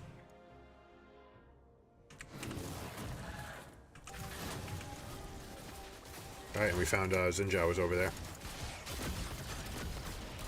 Okay, this is actually too fast. We should not have pushed it that quickly. Careful, careful. We gotta walk up the vision. We need Swain. This is a really good control ward for us. I can help us because this. You can see where Echo's been trying to hide. Gonna start putting seeds down very shortly. Once we're at 30 seconds left on the spawn. Oh my god, he's in. Oh no. What would possess you to go into that bush?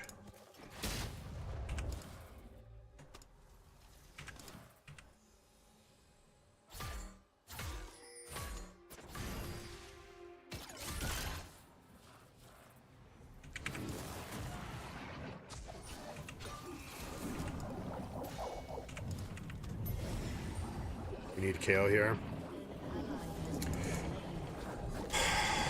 It is so bad. That guy's just stepped into all of my bushes. Uh-oh.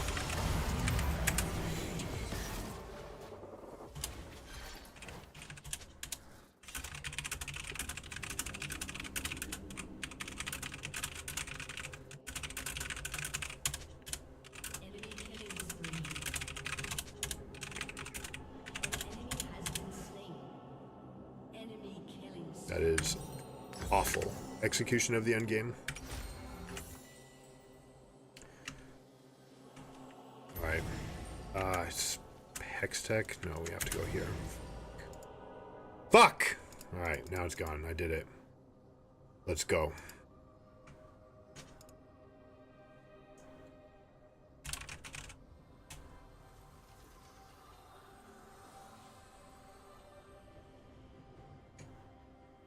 That was such a horrendous play. They took red before Twitch came up, which is also horrendous. This is the problem with starting to type, but we're trying to give them guidance. I'm gonna start this damage here. What are they doing? No, what are you doing? Literally, what the fuck are you doing, guys? Let's go. They could be on Baron right now. We need to be spending this time. All right, there's someone on the right side. There's the Xin Zhao.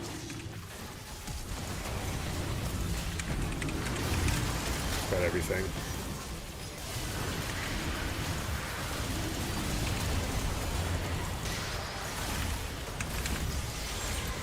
Dead. I don't know if did I flash into that guy? It's 1 versus 1, 1v1. Swain wins this because of the duration of the Malignance, but he doesn't actually have enough items to do it. You know, you gotta back off now. Once it's ending. That was a really frustrating set of events. Alright, Xin Zhao is healing. Jin has fleet footwork. Echo can ult. This guy may or may not. Usually it's Crypt Bloom.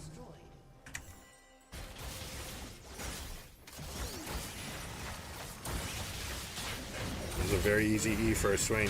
Nice, he got it. That's a kill. That is absolutely one of these now. Alright, we're gonna go full strength. We're gonna go full strength, which is this and this.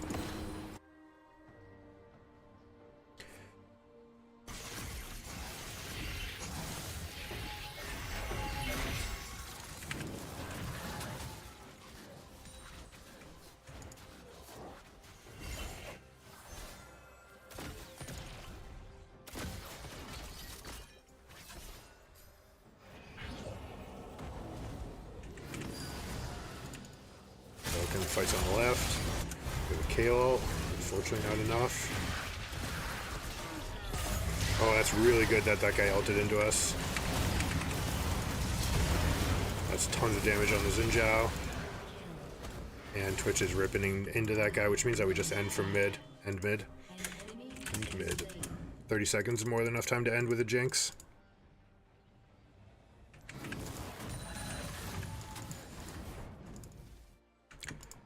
It's just Malphite with no ultimate, so we should be good to go. We're literally gated by the speed of these guys, so as long as they don't take damage, we're good. Spawn these as much as we can. This is a teleport for the Kale. No. It's end. It's end. Alright, now we can't end. It's literally that's the difference between ending and not ending, is the putting those auto attacks here. Now Kale's really strong, so we're still going to be okay with these teleports, but now I have to take this insurance policy. Now I stop because we take that win. I draw turret aggro. We've got this guy on our back.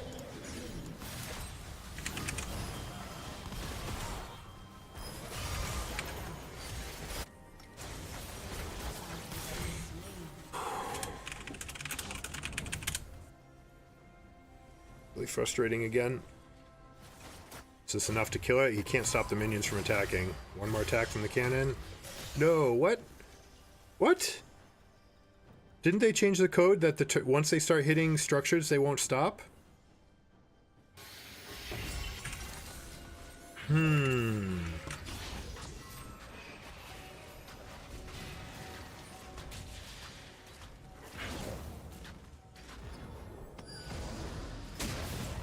Press your E, press your E.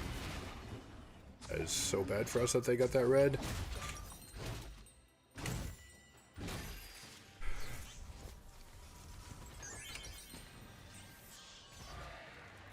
I want the maximum buy right now. I think we're just gonna go Horizon Focus. That's the most amount of damage I can deal up front. I don't want to wait for anything else. The game is ending, right? So you go for full power spike right now. There's no reason to wait for anything else.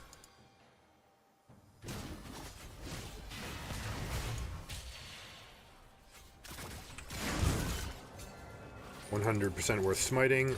Now we just have to wait for the other stack. Do not have smite.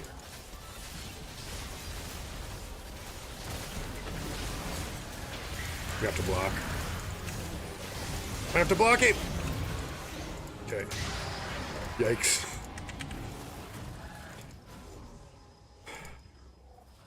Jinx is dead. Means we have to set up for our big pushes on the sides. We have to go sides. What I wanted to do is my team to just take time. Like, we had no business starting that right away. I don't need to use the smite on the thing, right? That's obvious. But if I do use it, I need to communicate to my team that there's no more push at the moment. I'm top and there's a dragon. What am I doing? I'm talking to chat. If I had just recalled there, I could have come out with an elixir. I'd be significantly stronger.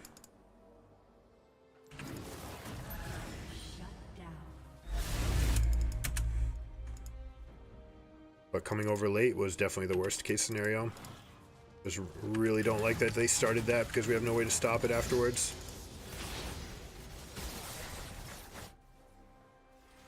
Am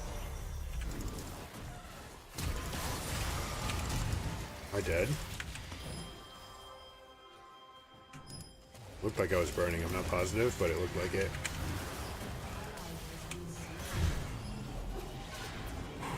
Yeah, I had Baron. Like, it was so bad of me to not be there. This guy's gonna die. It's just me now. I can actually defend out here.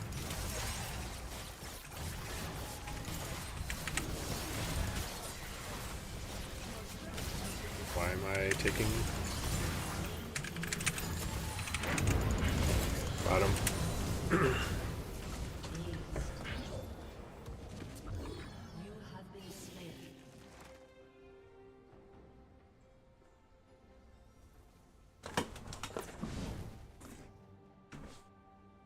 Whew. I need to come down.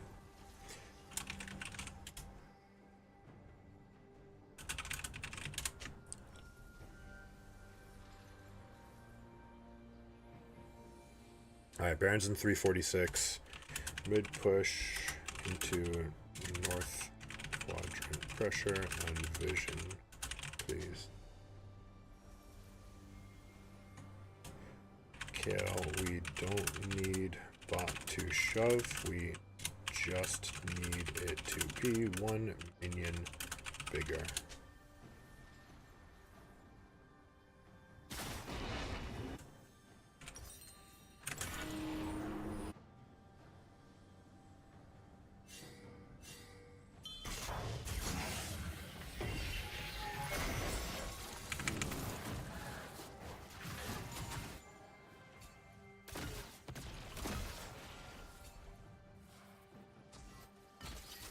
We need vision right here. Twitch is not doing it, so we gotta do it.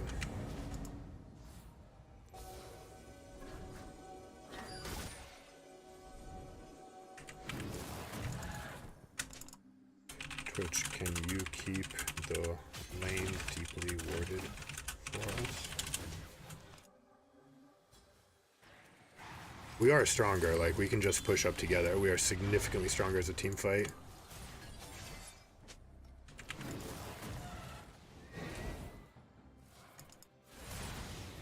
That guy's trading damage with me. That is so good for us. Alright, let's keep this swept. We don't have any... This guy didn't put any wards down before recalling. It's an option. Alright, so it's very important. You don't actually want to shove this, right? Because all shoving does... Oh, there we go. I wasn't in position, maybe.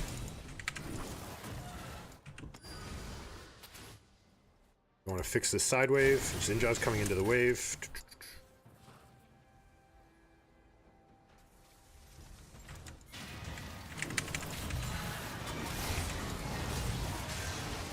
I don't know that I win this anymore.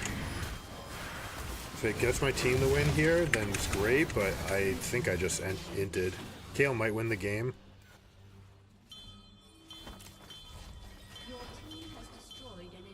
You don't need to recall. Echo needs to back or they lose the game.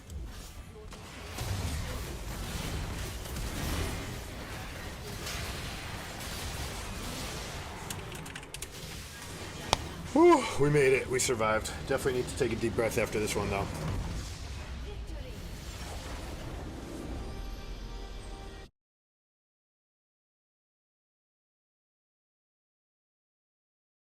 But you can see the difference in macro, matter of seconds, right? You press the wrong button at the wrong time. You're going for the wrong turret, not getting on the right communication, and like, I don't know. I can't get around what this guy said. It's just so unfortunate. But I should have responded better. I got way too triggered by it.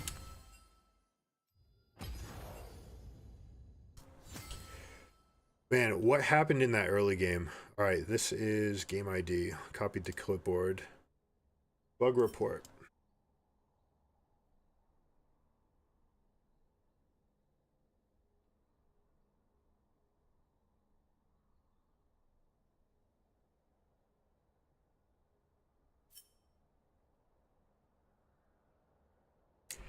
That one guy, GG, was Kale. Well played, man. I fucked up a bit. Sorry. Nah, it's okay, man. You're going to outscale. Urgot's going to be stronger than you until level 15, right? And so it's just a matter of tempering with waves rather than going for everything all at once. We can go over the macro if you want in a moment. So let's see. This is in-game. App. Watch what happens to blue buff at 130.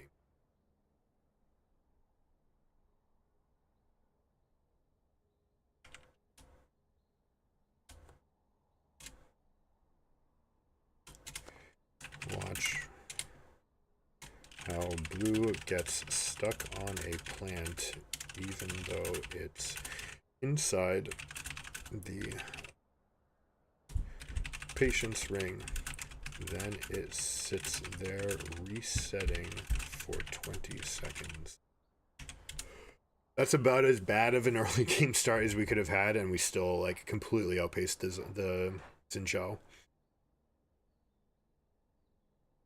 I'm new to top, so anything helps. Oh man, that's all right. Support main, kind of got sick of it. Okay, that's interesting because we're doing the support arc right now. Here's the two tricks to work with. One, let me see. I'll just put paint up. When your team's pushing, all right, knowing how far and where you can push, all right. So you've got the 3 lanes that are coming like this, right? Think of it like a trident, okay? And they all have prongs. As long as they're even, it's fine. You could stab with it. If one side's significantly longer, what would happen in a fight? This would be a very awkward weapon, and it'd be very easy for them to break off one piece. That's how pushing works as a top laner in a nutshell. If you're the part that's too far out, it's very easy for this other team to just go and hammer this off, which is what happened a couple times. So you want to avoid that thing. You want to make sure that your team is putting unilateral pressure out, and only while the pressure advances in every lane can you advance yourself. Now, if you have some sort of information like, I know that 4 of them are in Dragon, then you can go a little bit further and you're split pushing 1v1, and that's okay. But while things are dark, then you have to be very careful. Now, that leads us into point number 2. All right, so one is, we'll say, even pronged. Excuse my handwriting. I did not grow up with a computer. Even pronged attack. All right. 2 is advancing with vision. Advance because of vision. All right. It's not blank. So you have to have information about something that they're doing. Now, normally, something that the Twitch was not doing in this game, when we have a significant advantage, which we did in that game, you want to get the most advanced ward possible in the middle of the lane. The reason for this is because most times when the minions are crashing in the middle of the lane, the minions give you vision. And if they're going to push up further, that's fine. But you always want the deepest mid ward in mid lane possible, because that's the thing, that's the junction of all enemy movement. So with this ward right here, that will tell us whether or not we can go further up. And this kind of elongates that prong to be up here, and it allows us to go further in each side. Now, what it means in normal games is I get this ward. Now, with that ward, after I push, I gain this ward. Now we can go into the adjacent quadrant, right? So the northern quadrant in this case, especially if we're protecting for Baron. We go here, we get our wards in the jungle entrances of northern quadrant, then we come back up, we push again. Now we have everything. We have a line of vision that is going to stop them from approaching the Baron. If they do, we get them. If they don't, then we just take the Baron for free. No matter what, there is no great answer. This is how you solidify your checkmates. And what was I going to say for 3?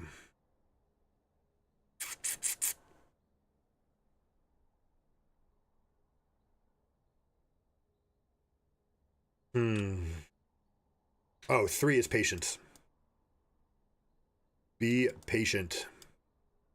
When you are patient and not rushing ahead, A, it's going to play into this strategy. B, it's going to allow you to do number 2.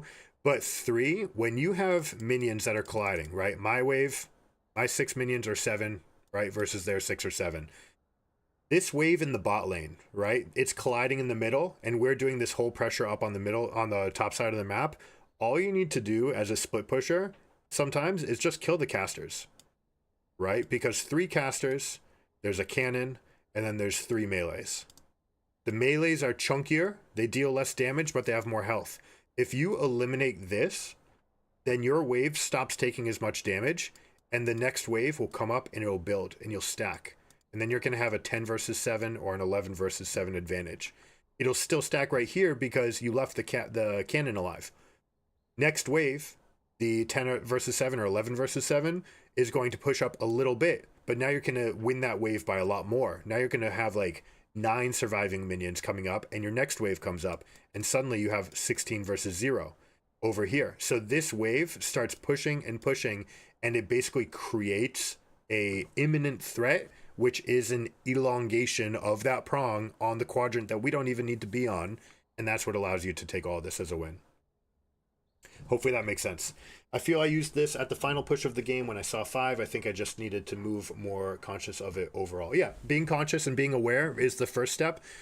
This should give you a lot to work on in your games just by applying it. Just the concept of knowing when and how far you can push.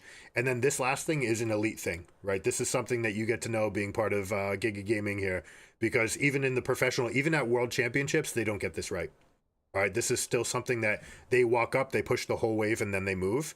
And all it does, and we can see it in this game. I'll show you a moment where it comes up. Preparing the waves and priming them to only slightly push is a talent. If you don't, you just give it to your opponents.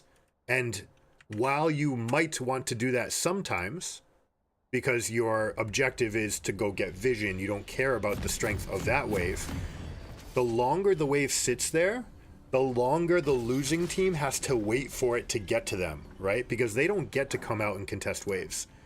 So in this state right here, I believe this is exactly the spot. No, maybe up a little bit. We would like for this wave to push. This one's already pushing, and in fact it's coming back, and because it's on their side of the minion wave, the next wave is going to collide right here. We have a slight level advantage, which means our minions are going to be pushing harder than theirs anyways by about 5%. So it's going to come out about net neutral.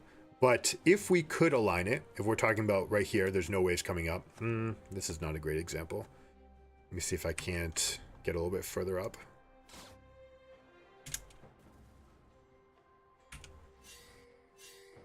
This one's already pushed up. They just get to collect it. Well, this is a good example. This wave right here. How did it get there? This was prepped from earlier? Okay, so this wave's auto-pushing anyways. Notice how this is going to draw one of them to that wave, and they're going to have to go. That's great, right? Except right now on the map, there's nothing for us to do. So this wave is not actually applying any pressure for us. It's just actually stacking for them to get a better resource gain of golden experience. Okay, and this is what can happen when you just auto-push too quickly. It just becomes a resource for them to come and collect. There's literally nothing for us to gain. Now, especially too, with our carries spending time in the southern quadrant, I understand, I think this guy wanted to buy an item. But compare that to what we could be doing now. There's no pressure. This one's gone. There's nothing really for Kale to do. Maybe you can steal a camp. Jinx even has to be a little bit more careful until we see two people on the map. But look at this wave now. By hard shoving, actually this is perfect. Takes the one hit. This is actually auto-pushing now. Don't need to apply it. Look how worried Jin would have to be about coming forward, right? And he's gonna have to be, he's gonna have to walk up with trepidation, right? By shoving this wave, it just gives it back to the Jin, and he clears it right away. So he's gonna take 4 seconds to clear anyways. Wouldn't we rather have a window where we can get more done in that spot?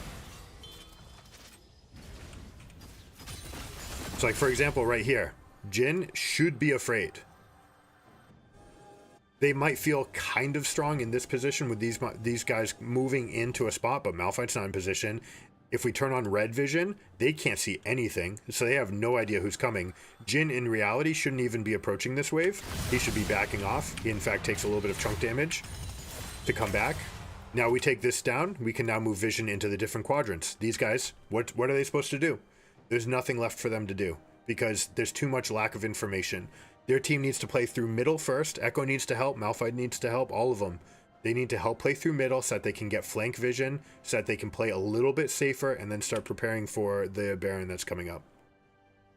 Right? Look how they cannot approach anywhere. Perfect opportunity for us to get a ward right here, to get a ward right here, and even get a ward right here. They've got no answers to it. Look how defensively everything that they positioned is. So I'm going to do the same thing here. Jin's actually kind of inting by stepping up this far. He is Jin, but if I were ready for this, or if I had flash, I'm absolutely pouncing on this. This E connects. This is an E flash for Zyra. Jin dies. They lose the game. No questions asked. As it stands, though, chunked. We get the push. This comes out. Imagine if this wave now, look at Jin. He's not really comfortable stepping up, right? Imagine if this wave were actually still back here. That would buy us another 5 seconds to go into their quadrants and move on. How long before Baron Dragon should you set up that slow push? Good question. That's a great question. First off, what do you think? I'll give you a chance to answer your own question. Every wave, the key is going to be that every wave is coming every 30 seconds, right? And it's going to take about a triple stacked wave to press. So with that information, you've got the one, they're meeting. You know that it's going to take the next 2 waves to really create a thunderous push, and it's going to take 3 waves total. So really, 90 seconds from now, 3 waves from now, is when your slow push will turn into a base threatening push. So if the Baron is coming up in 2 minutes, perfect time to set it up. You can do it anytime under 2 minutes, from 2 down to 1. After 1, you kind of just need to leave already, but that's still a fine time to tap a minion and leave, right? Just literally killing 1 minion is enough to create a gargantuan push in your lane. If your team is behind in levels, though, you have to be a little bit more careful because, again, the minions will deal more damage based on the difference in experience in the game. It's 5% for each level that your team has over them, that your minions will be stronger. So basically from that 2 minute to 1 minute window is the perfect time for you to set up on one side. If you're a champion like Yorick, if you have your teleport up and you have a global, you're the perfect situation to set up one wave at 2 minutes and then go to the other side of the map, set up the next wave with 1 minute left, and then come group with your team. And now you've got 5 people with a unified pressure pushing through mid, causing them to have to back up. Now you've got 3 questions they need to answer. Who's dealing with bot? Who's dealing with mid? Who's dealing with top? And now they also have vision in our jungle because they're moving as 5 while we spread out. Suddenly, our 5 members are starting to look like one fist, and they're working together to make it all happen. This is a hard concept. It's hard to put into play. It's really exciting if you can do it right. And it feels absolutely amazing when you set up a push that 2 minutes later breaks turrets. And it's highly rewarding. It's a small thing. Gold descales as the game progresses. Now, I will say little caveats.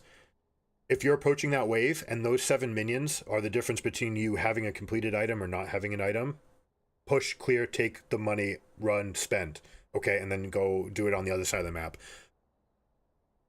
Or if it's the breakpoint on a level, right? If you're going to be level 15 instead of level 14, which is, I mean, 18, 17, and 15 are the least meaningful spikes in the entire game.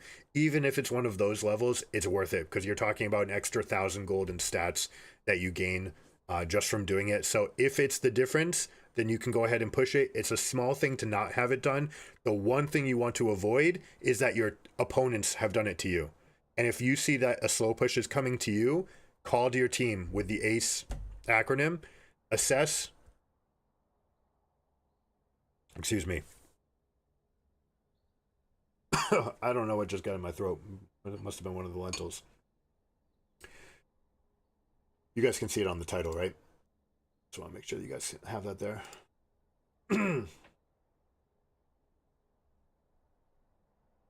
So when you're assessing the issue, it's coming back to you. You know that that wave's going to be a problem. And the issue with problem waves is that if they're left alone and nothing happens, your team loses the game, right? Those waves can be big enough that it can create base pushing waves that can create supers.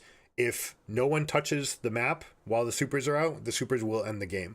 They'll create a double stacked wave the first time and a triple stacked wave the next time, and they're just going to run down your entire base, kill all the structures, at about which time your inhibitor will respawn. But at that moment, you've hemorrhaged so much gold and experience to that wave, and it's just been coming in. So you assess it, you realize there's a slow push coming into you. You need to fix it. You're the split pusher. You communicate to your team, okay, hey guys, I need to fix waves. Hold on. It's going to take me a minute, right? Simple as that. I need to fix side waves. Hold on a minute. And then that might even cue your other solo laner to go take care of the other side. And all it takes to really nip it in the bud is to just clear whatever's coming is usually good enough. But again, while you're there, you might as well go and chop off the casters of the next wave so that you now have an imminent threat as you continue forward, and then you can rejoin. But sometimes you have to assess how far. And again, it's going to matter whether or not you're actually the split push threat. If you're a Fiora, for example, you may not be looking to team fight. If they have a lot of knock up and CC and your team doesn't have like a really good engage, like a good situation for you to come in, you're probably better off just split pushing. But again, you can use this. Tap the casters and then just sit there and just last hit. Let the wave build, and suddenly the next wave comes up behind you. It does two things. Not only will your push be stronger, but whoever comes to match you is not going to have to deal with two cannons on top of you. And that extra damage, right? That's another 200 or 300 damage that's coming out in the fight in your battle against them. That can be the difference between winning, right?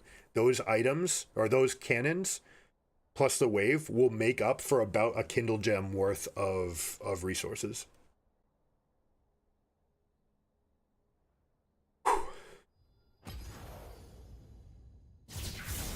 All right, that was... Wait, did I really queue jungle? Did I just int? I queued jungle. I thought I got filled. Whoops.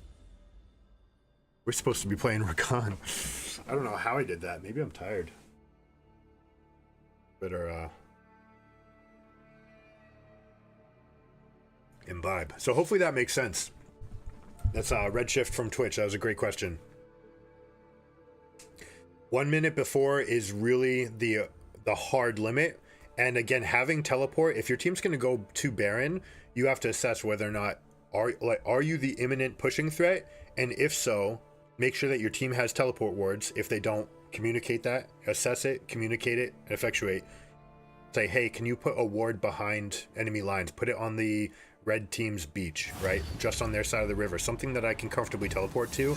You also want to make sure that you know where you're teleporting if a fight does break out. And you don't really need to look at the wave, right? As a split pusher, don't even look at the wave.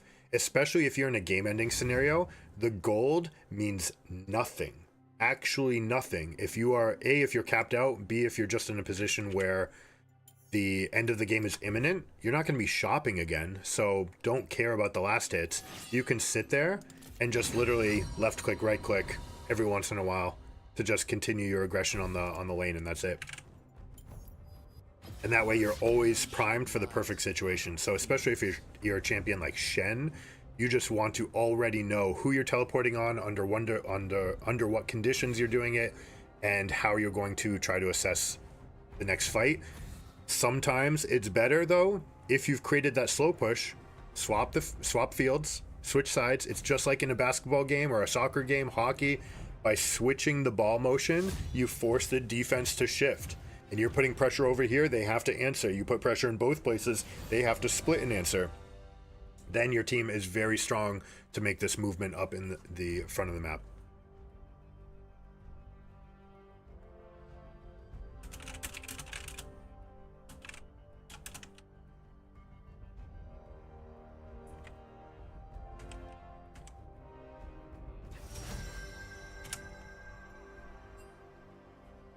This might be a dodge angle. Someone came in with not much. We'll say they're coming in with bad energy from the previous game. So not something that we want. Monkey could be jungle or top.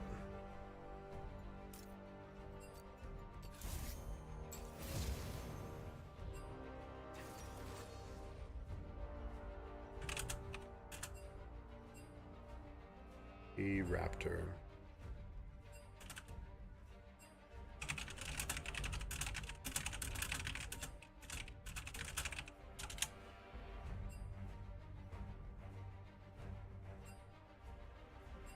All right. Anyways, we're not gonna deal any further with this. This will be a dodge. We're not gonna risk it, but we'll see. No, let's not even see. I guess we'll see if anyone else dodges to try to save our LP for the gains. But in a game like this, someone's coming in way too triggered. It is not worth playing with a shell of a teammate, right? It's just like having someone on a champion that they don't know, or even in this game with something like Briar, he's going to try too hard to make plays, probably going to end up inting on the ultimate. It is not worth competing for this. Losing LP is temporary. Losing base MMR is permanent. So actually losing a game means that the calculator underneath your league points, your ladder points, that if you lose, that goes down, and it goes down based on the effects of everyone else in your game. If you just dodge, you just lose a little bit of LP, but your calculated MMR in the background, right, that's back here, this doesn't change. So even though you've gone down 3 LP, it's going to say, okay, you're 3 lower than you deserve to be. Next win, I might give you 26 points instead of 25 points. So it'll come back. A lot of people will try to ego trip their way through that and try to like fight through someone's anxiety. But the chances of you winning are so much lower. We're talking 2 to 1, right? 30% to 70, 33 to 66. Like, it's really, really low when people come in triggered that hard. I haven't actually done a complete study, but just over time, seeing what that effect does, people are not going to be performing their best. So best to just avoid it. We'll give those guys a chance to queue up, and we'll play a little chess game. The actually, chess is a fantastic way to analogize what's going on here. So if I go, what am I looking for?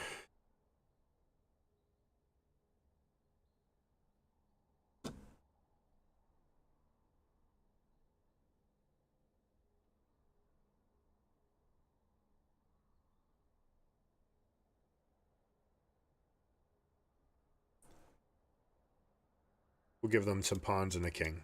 Okay. You've got 3 pawns and a king. Who wins this game? Even if you don't play chess, you can probably figure this out. Who wins this game? Knowing that if you get a pawn to the final rank, you're going to turn it into a queen. All right, so this is possible. White wins this game because enemy team can't answer these 2 pawns. This, while weaker than this charging up, is still going to be enough where you can just hold your king, and this is kind of like a jungler hovering your bot lane in the middle while your solo lanes with teleports are going off to the side, right? We lead up like this. Okay, let me try to lean towards this defense. Okay. Now sorry. Now you aren't in position. No matter what you do, you could even gobble up this pawn.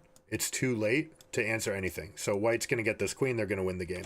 If we just backed up and said, all right, well, what's the other spot? White's going to win, like regardless of the eval bar. I do this. Okay, let's try to charge up through mid. Okay, I'm going to answer you here. We're still charging. Now you have to answer it. Now I just go this way. And again, we're trapped. If the king makes a single move in this direction, this is doomed. In fact, it's already doomed. You can't stop this pawn. And they can't race you because you still have one guy in position. So even if they tried, right, there's just, they still need more pieces. They need to make multiple moves up to try to answer you. This is exactly what happens in endgame macro. And the idea, the concept of setting up a slow push on the side lane is exactly this, right? And it's more like this exercise. Let's just do 4. It's more like this, right? 5 versus 5. I've got a nice strong member here, but it's completely winning for white. There is no way for black to stop it. Similarly, in like a 2-1-2 exercise. So let's go like this. This is going to be challenging for black as well, because on either end, you'll be able to potentially create a passed pawn. Now it's a little bit more unclear, because what's going to be the fate of this if black just kind of goes for a permanent defense, uses these to kind of blockade these pawns from advancing even, right? You stop this thing from getting, then there is defense, but 2-1-2 is a way to threaten against a 1-3-1. So 1-3-1, 2-1-2 is actually a very good answer going into it. But this is getting into professional level macro. This is not something you would ever try to do in a solo queue game. But the concepts are the same.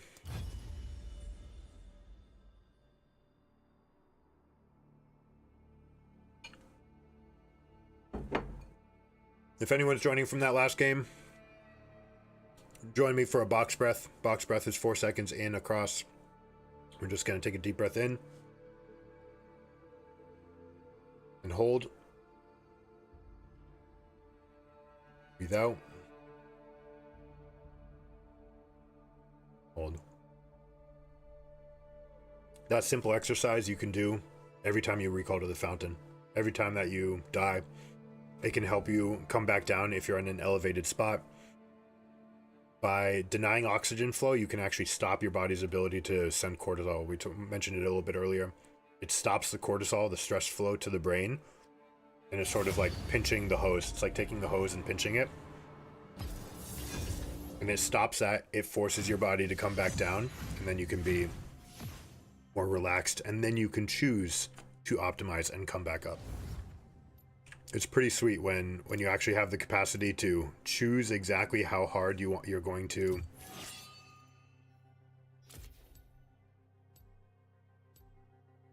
I actually really want to go with this, because if this guy picks Saya and they pick Rakan, that's really potentially really bad for us. You guys are going to be well-oiled machines.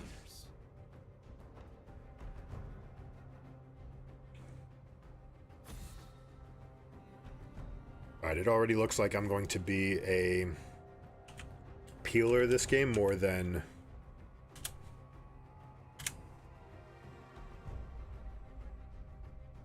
anything else. We've got plenty of carry threat. Xayah has self-peel, which would make my job a lot easier. If this guy likes playing Xayah, it's a fantastic lane. It also empowers Rakan to mitigate one of his weaknesses, the early laning phase. There's a lot of things that can go wrong on Rakan. Doesn't have the best base stats, but Xayah turning on the W, the fact that I have the extra dash range to get to her, and even the effects of being able to poke a little bit longer while Xayah's channeling recall and then jumping back to her are completely overpowered. But it's up to them. It's whatever they're comfortable with. Xayah also has self-peel, which means I can focus on peeling for Smolder and Yi. We have Briar and Draven, so exhaust feels really good here. They run over us no matter what.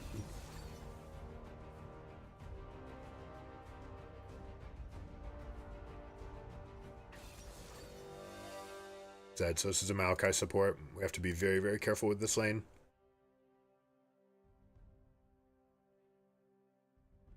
You okay without leash? We need to get level 2. Or I guess we could just, you know what? Let's leash. It's such a scary lane, Maokai and Draven. What we can hope is that Maokai goes E, because a lot of inexperienced players do that. If you go E on Maokai, you're really forfeiting level 1 and 2. You're just not a champion. You're kind of tanky, but that's it. We just skip you, we go on the Draven. And with Xayah's W, the other thing that can happen in solo queue especially, Xayah in Pro, they will level W for you because they know how strong it makes Rakan. Generally, when you're playing Xayah, though, you go QE because you want to be able to go Q auto E and pull back. So we have to be careful for that. Alright, if you haven't seen this, this is meta meta for supports. If you want proof, you can watch it in LCK. T1, best team in the world.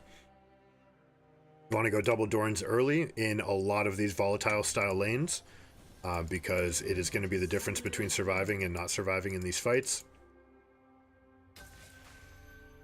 This is a very passive ward. We can do better than that generally. We're going to hover Smolder because getting stacks is obviously good. This is something left over from season 12 and before, where you could drop a ward and then go for a sweeping lens and come back. But the sweeping lens is not actually up in time now if you want to use this. It used to come up at 1:30. Now it does come up after, what, the 3rd camp? That's actually something I should know. We're going to leash Yi because we want Yi ahead of Briar, and also because this bot lane, this is not a ward that we needed to do because we could just leave the other way. We also can just fight Draven if he doesn't have axes. Alright, so I don't know if I'm going to level a spell here. We can't fight, I can't W, but I want to have W in case I see...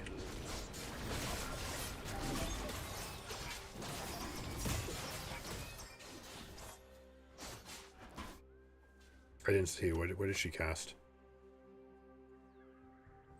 Alright, they're missing. This is Draven tech. Draven, yeah, double spinning axes. Alright, so this is a Draven vet. So I'm just going to go Q. Alright, this guy went E. Perfect. I'll tank it up. We don't actually want to fight for the wave. We want it to come back to us. Yi will be able to gank this. 3 camp bot. So what this guy did is he did 4 attacks. He caught multiple axes on his way down, and then he moved his way towards bot lane, reactivated his Q with the wave.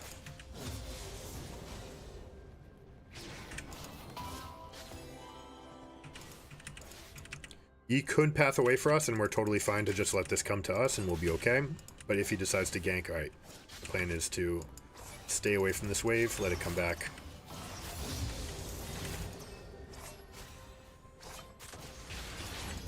Again, I'm never going to cast W here.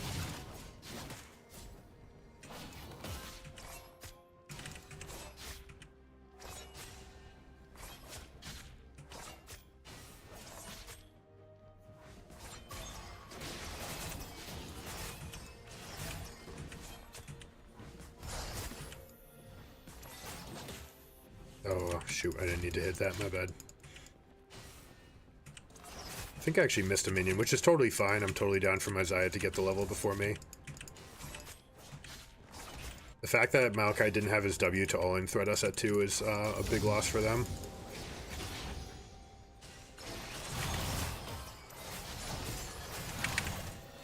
We're in. He's exhausted. Still gonna be close.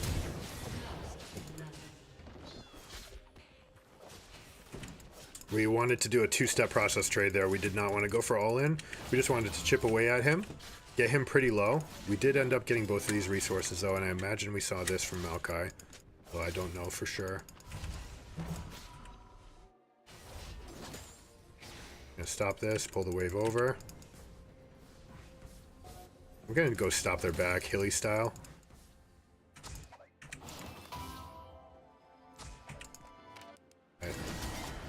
Okay, Q in response there. It's actually really good for us.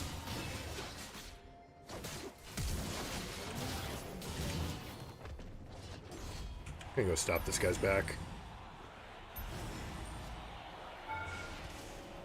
He dared me. He knew.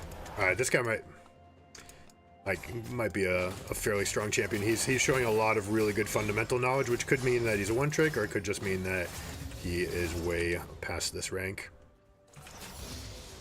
Alright, this is a roam timer for me. Xayah can absolutely take this. No reason for me to stick around, though.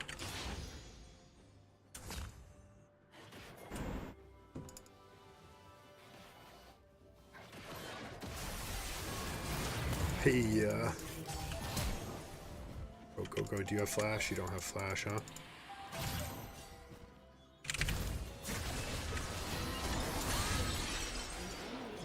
We're good.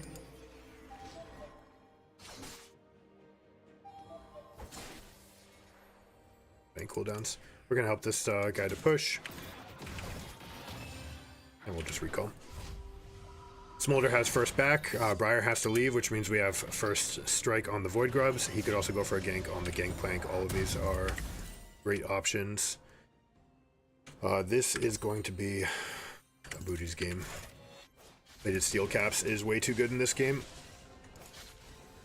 Normally we're going to build Lucid by default, but the Plated Steel Caps will be so fantastic. We might even see... I don't know if this guy's going to go for Iceborne here, but he could. Should have used my W to get out of lane faster, get into the lane faster.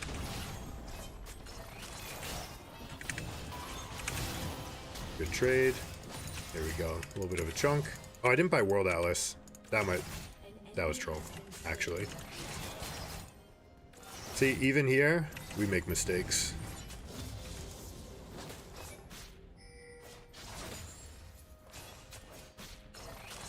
Can't take anything here. This is two-step. We go back. We just pull back. Perfect, perfect, perfect. Now we'll do it again. In a moment of moments. Oh, Xayah walked into it again. Right, we wait for this.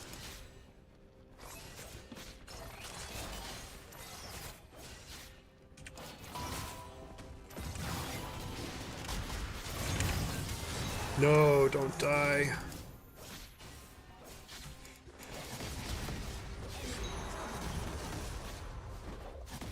Both of these times we've cultivated a winning position for ourselves and we haven't gotten it, which is something that we need to address. And I don't know if Xayah's in the chat, then I maybe have to announce to them that expecting some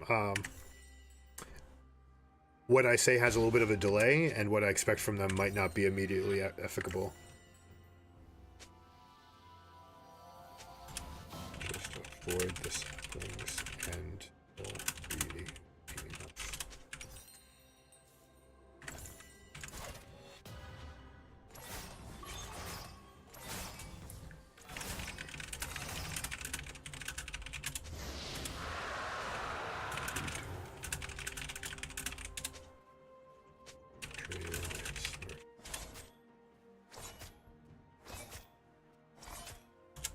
It's okay, Yi. Save that for later. This is actually a roam timer. This is on me typing. Probably not best, but it'll be okay because we're going to hard shove this lane.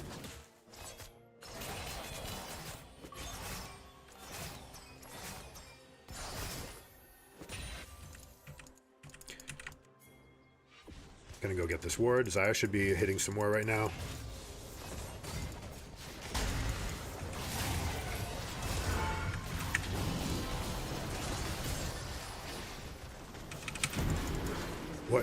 What is this guy trying to do? He's just waiting forever. Enemy killing spree.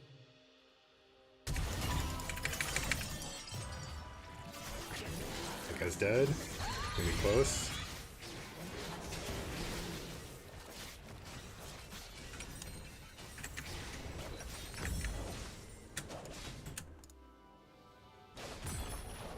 Draven is playing to the limit.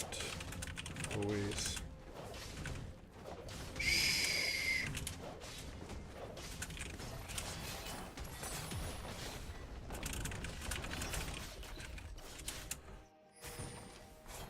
We need her at her best, right? It does no good for her to be tilted or to be triggered or anything like it.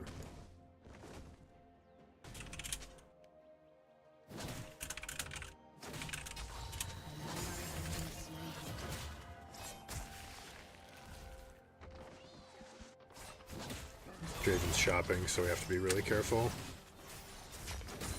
It does mean that I probably have to move away from this lane, though.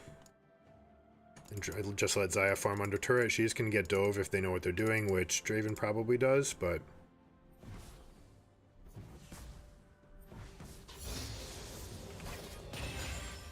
An enemy has been slain. Good job, Shyvana.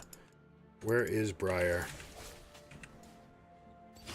There she is.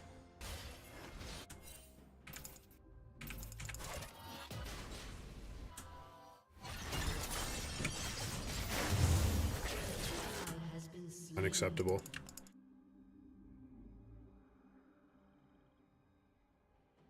But you know what? I pinged that I was coming over, so maybe they maybe they thought that that meant that I was going to be ready to help.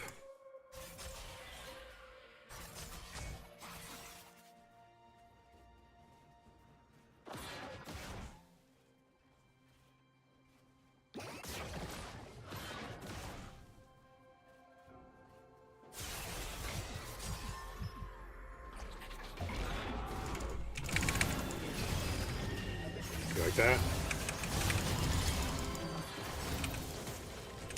You like that. I know you like that.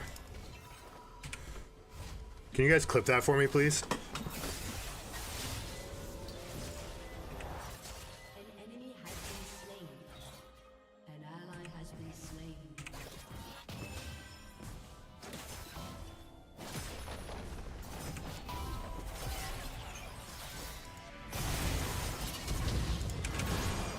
Go, go, go. All in, all in, all in, all in. Good.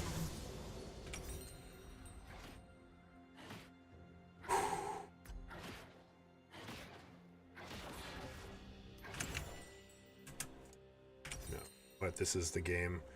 This is the game where we don't do that. We're just going to go tank because Frozen Heart's going to be so good, so we might as well just start building tank already. Alright, Xayah can actually clear this just fine. Can she actually? No, it's too low. Get out. I have to come just to save her butt here. An enemy has been slain. Draven's doing her a favor by leaving the cannon up there. Maybe we can react to him being over aggressive. No, we have to get out. Just stay there to farm.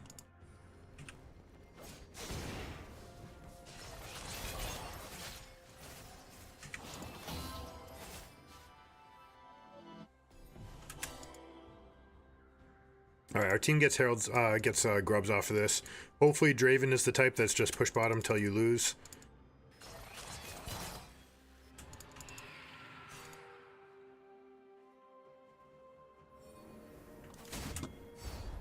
We're strong here. If we can survive that first little bit. An ally has been slain.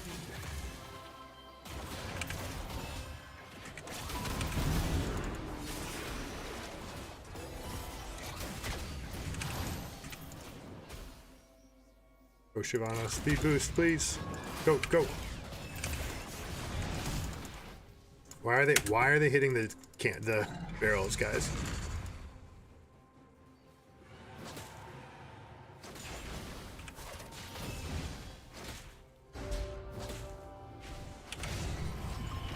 That's really frustrating. I mean, there's things I can do better, right? So maybe I just need to continue focusing on that.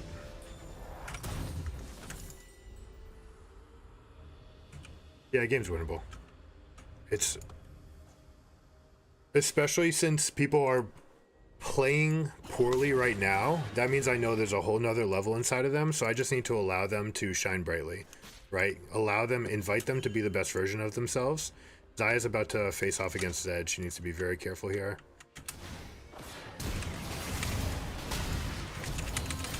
Couldn't save him. This guy's going a shit build for mid lane Smolder. It's not shit. It's what Nemesis did, but like not in the conditions against an assassin like this where you're still going to take too much.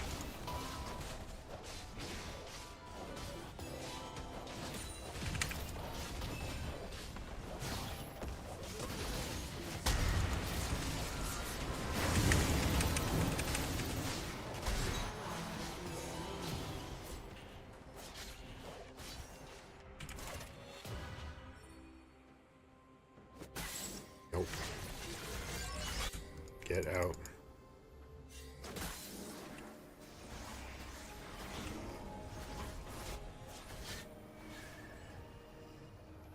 Best case scenario, we're getting wildly outnumbered there.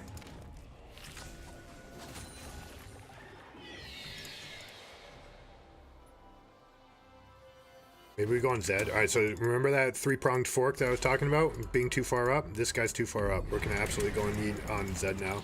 We'll see if he knows to back off, though. Let's do this for the Yi. Yi doesn't seem to want to do it. So, like, he's too busy typing and thinking about how other people suck that he's not even realizing that he's missing his own windows, right?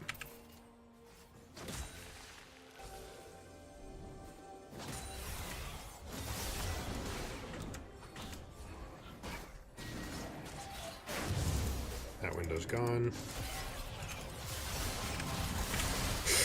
How did I miss? Alright. Guy got his alpha strike off anyway, so we're good. Zaya, you can mid now. I didn't mean to walk through this red. Getting her to the side lane, getting the turret by herself is also fine. An enemy has been slain. Double kill.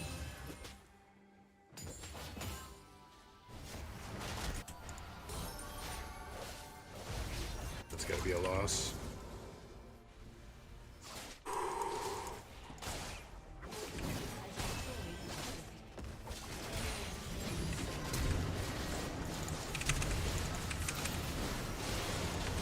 Go.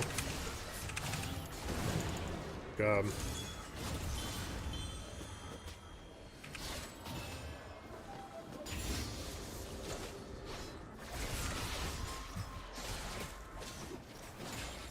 Should have gotten hit by that. That would have been optimal. Alright, 1400 for the Trailblazer. Here's my next mark. The Briar. See you, baby.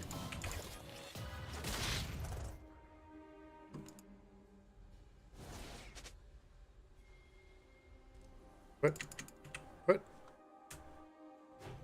Yes, we take this. Okay. If he wants out, that's fine. GP showing, Briar's in the vicinity. It's not the end of the world to not take that play. Game's always winnable, especially anything under...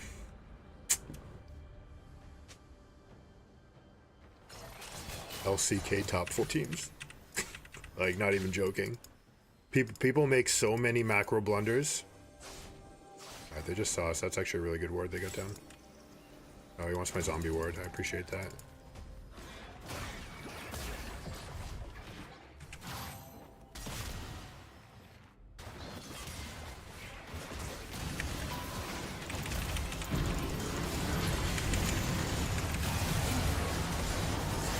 It's the kind of fight we want, but I don't know if we have the numbers here.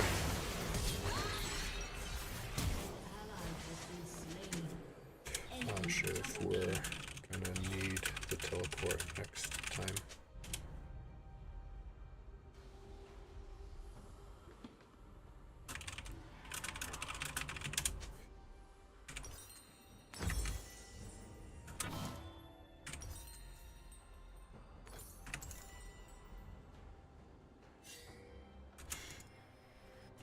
Alright, mid lane push for north quadrant vision, rinse, repeat for Baron control.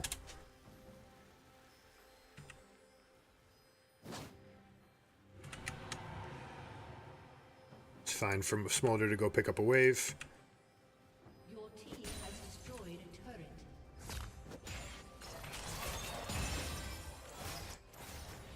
Alright, that's our evolution, so now we finally catch up to the Maokai. One deep ward, we absolutely take this.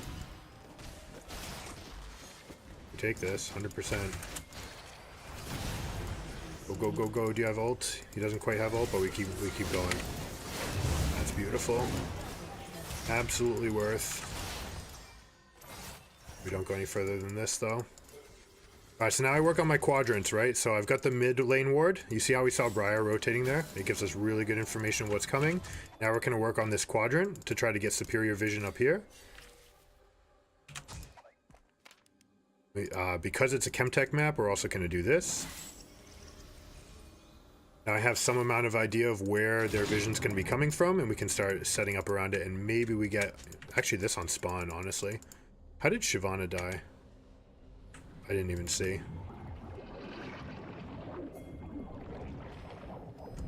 He's going to have a big buy after this. Hopefully it's not Thornmail.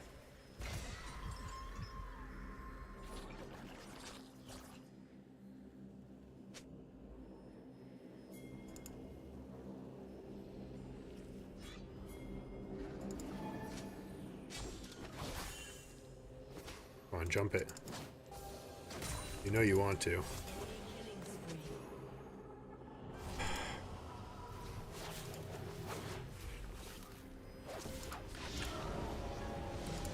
Should never happen.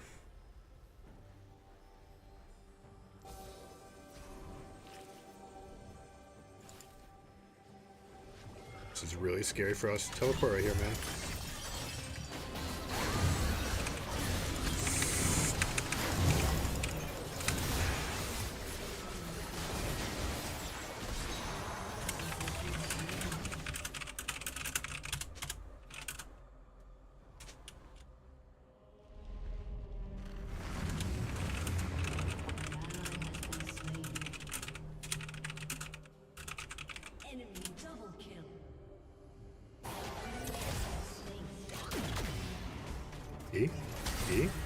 E?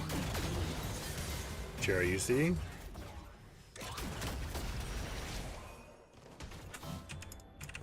Was I sitting on this? Like, I could easily just be in a bad spot here. I need to focus more on me.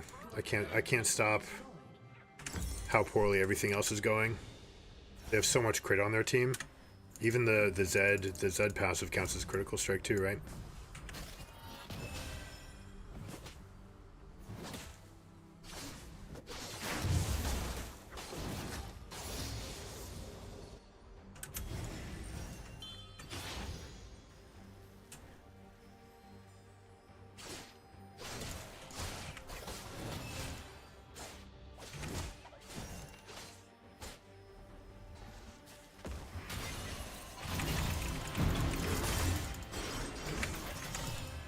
Yo.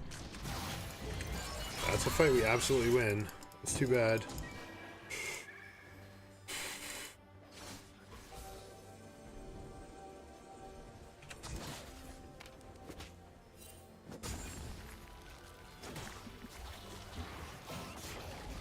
I have to soak this up. They're absolutely here.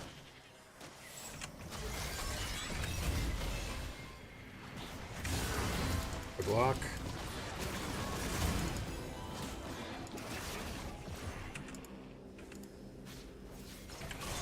Got to pick on this guy. Beautiful.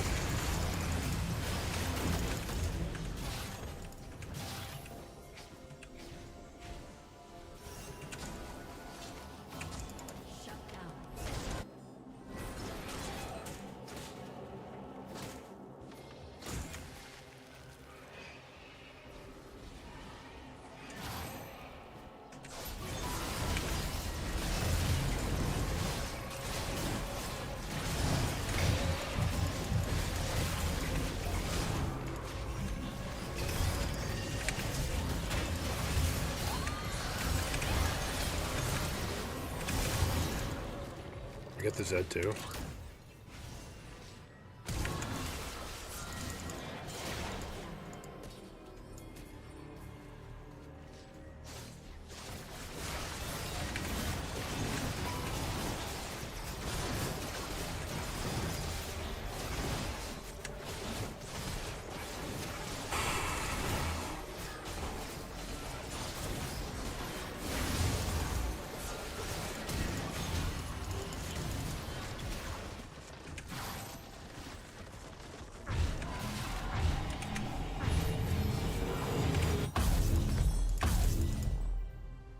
Am I still?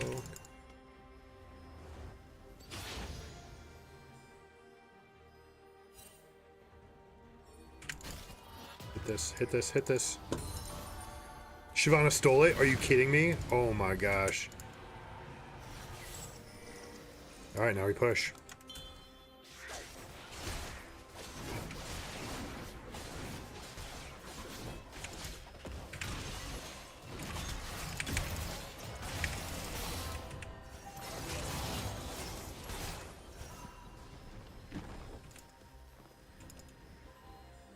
that close. Let the axes spin. No, do not place that ward. That ward allowed Draven to catch an extra axe. That is actually remarkably bad for us.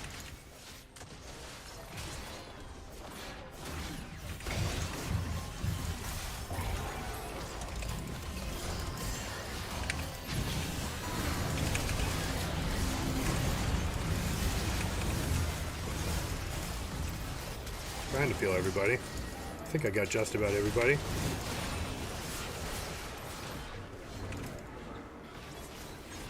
Woo! Is game winnable?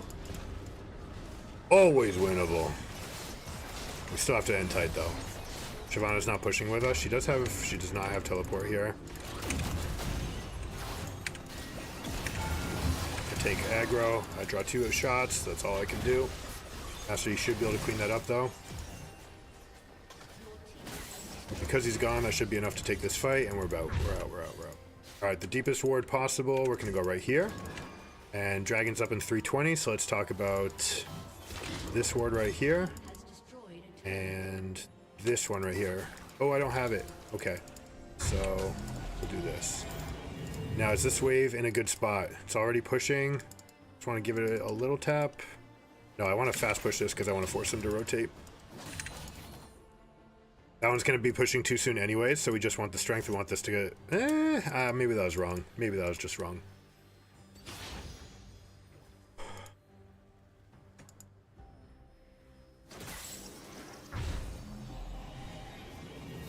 What I wanted to do was buy a little bit of time for them to come bot, but I'm not sure that it's even better. Alright, this is next.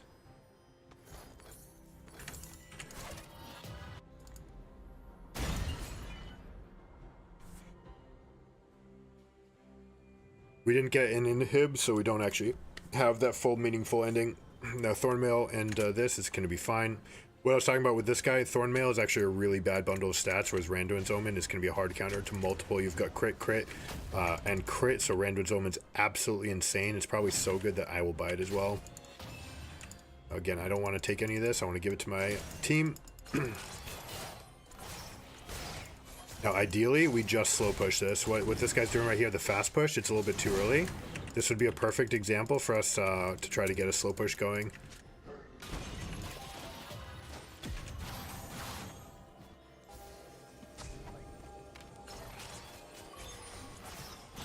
So, for example, we're going to go check out bot. I think Master Yi is actually already going to push it, so...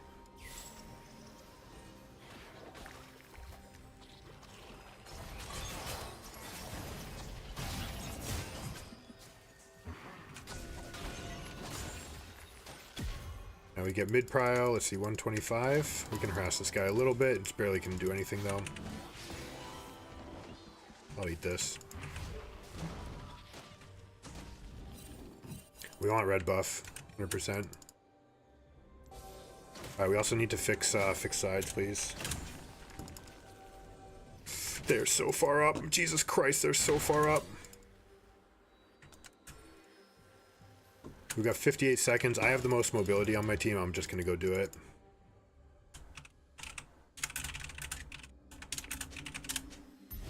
Lord Dominic's regards. She's almost got that by.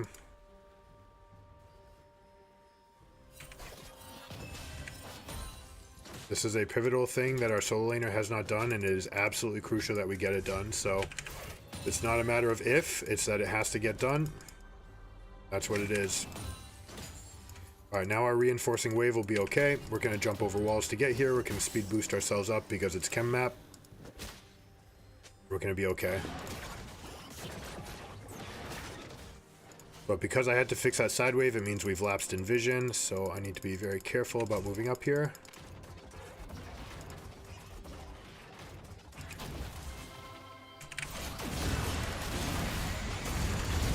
Block.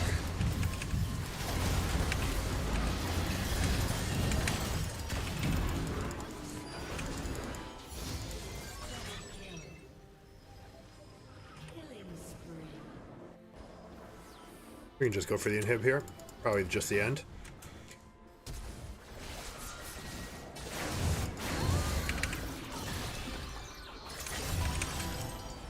Pull him back over to the E. Get the shield, and we're good. Wave is coming in. This is an end angle. Don't need dragon.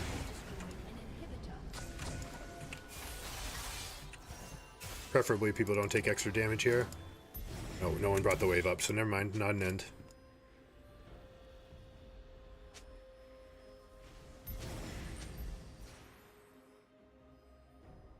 Shyvana can get it for the extra bonus, right? It's like, it's not a big deal. But worst case scenario is that she dies. Hopefully that's the one thing we avoid here. Gonna tank for the Yi.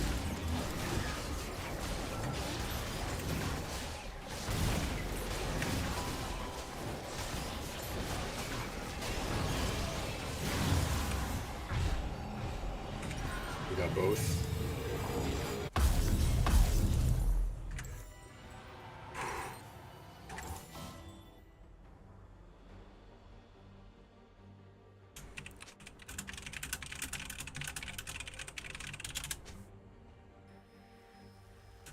I'm just going to hover Yi wherever he goes. The only thing that we need to care about is these respawns, and those aren't going to matter.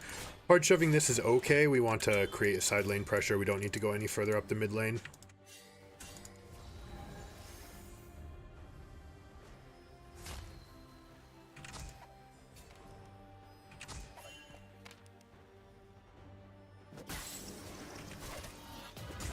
We got a gangplank pick.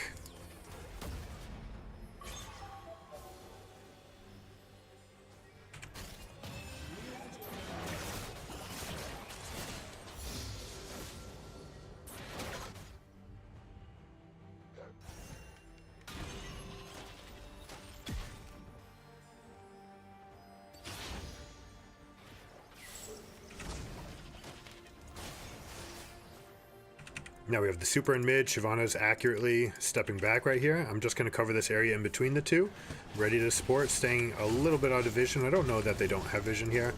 I'm trying to get a little bit further. Ideally, I'm going to get it right on the other side of this gate. So again, we can see it on their junctions. I'm ready to ult. Gonna put this back here. I don't know why it's on this spot. We've got the siege. Shyvana's in. Supers are in. Next wave we're in. I'm going to put this up here so we can see. And we're good. They're engaging on Shyvana, which means we go the rest of the way.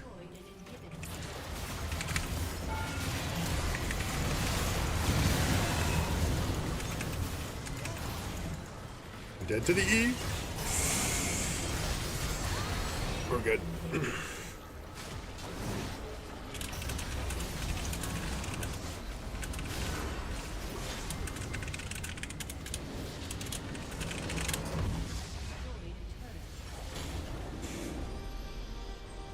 How to turn a Draven into not a champion. Walk away, avoid his strengths. Woo! That one felt good. That one felt really good. We'll give Xayah stayed cool. I didn't carry. I just did my job really well. Like I mean, you could say that that's carrying from the support role. But Briar was on your team. I mean, was that the Briar? Was that the same Briar that came into the game? Angsty AF. Thank you, man. I appreciate it. That puts our new best of threes at 7-0, 14-0. It's 2 o'clock. It's been a couple hours. A little reminder to everybody. I'm going to get up and do a little exercise, stretch your eyes, make sure you go outside, do something for your body, right? We spend all day in front of a desk, in front of a computer. So you want to look off into the distance, do something for your body. You guys know how it is. So I'm going to take a quick little break to do that, and I'll come back to play a game with viewers. Just let me know if you guys want to play, and yeah, we'll do that. We'll also do a little Fast 5 review of this game. Take a little 5-minute encapsulated view of what's going on, so you guys pick whichever time you want to discuss, and we will try to break it down. All right, I will be right back.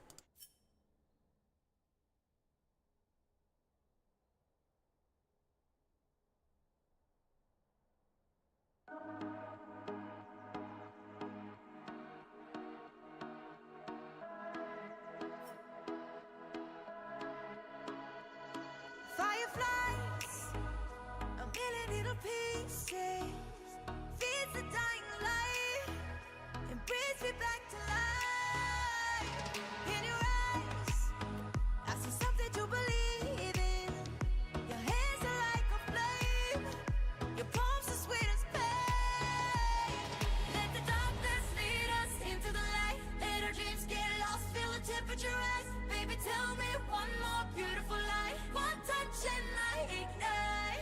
Like a starship speeding into the night. You and I get lost in the infinite lights. Baby, tell me one more beautiful lie. One touch and I ignite.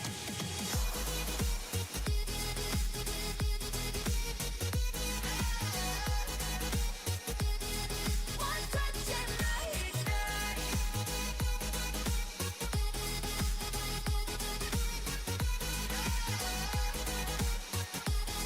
One touch and I ignite.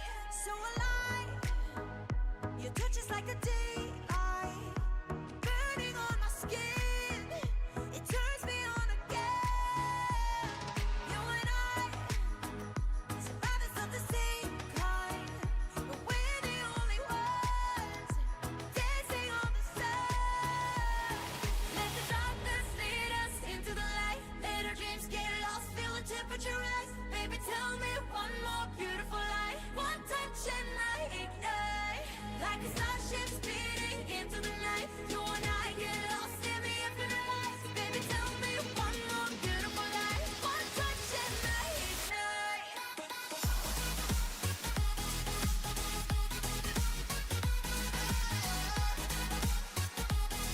One touch and I ignite.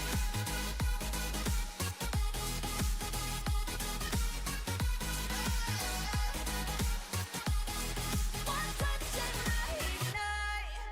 Diamonds are forever, but all we need is just tonight. A monumental tremors that can freeze the speed of light. Just like particles that's falling from heaven all over the stars. Hear you calling for me. Hear you calling me on the phone. Let the darkness lead us into the light. Let our dreams get lost, feel the temperature rise. Baby, tell me one more beautiful lie. One touch and I ignite. I feel the heat as we collide, like a fever that feels so right. So baby, tell me one more beautiful lie. One touch and I ignite.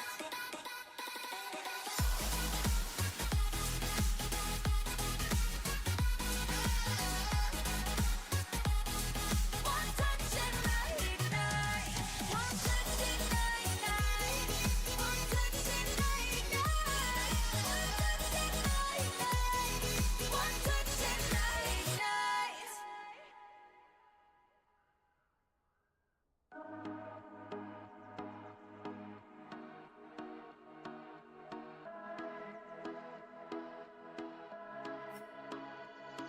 Fireflies, a million little pieces, feeds the dying light, and brings me back to life. In your eyes, I see something to believe in. Your hands are like a flame, your palms are sweet as pain. Let the darkness lead us into the light. Let our dreams get lost, feel the temperature rise. Baby, tell me one more beautiful lie. One touch and I ignite. Like a starship speeding into the night. You and I get lost in the infinite lights. Baby, tell me one more beautiful lie. One touch and I ignite.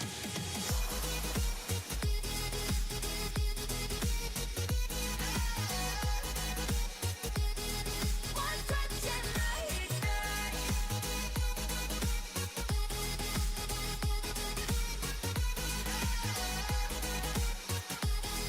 One touch and I ignite. So alive. Your touch is like a daylight, burning on my skin. It turns me on again. You and I, survivors of the same kind, but we're the only ones dancing on the sun. Let the darkness lead us into the light. Let our dreams get lost, feel the temperature rise. Baby, tell me one more beautiful lie. One touch and I ignite. Like a starship speeding into the night. You and I get lost in the infinite lights. Baby, tell me one more beautiful lie. One touch and I ignite.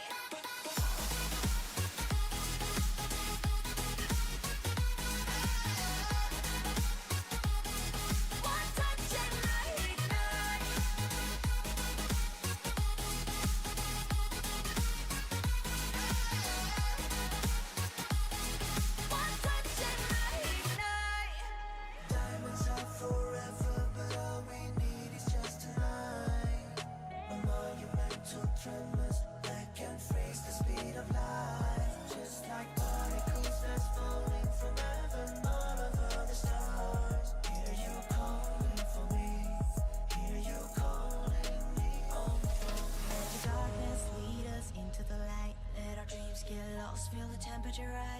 tell me one more beautiful lie. One touch and I ignite. I feel the heat as we collide, like a fever that feels alright.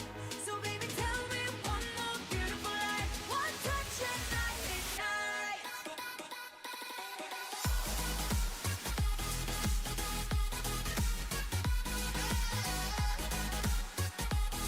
One touch and I ignite. One touch and I ignite. One touch and I ignite. One touch and I ignite.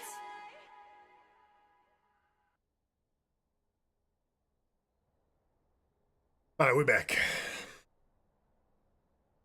What's up, guys?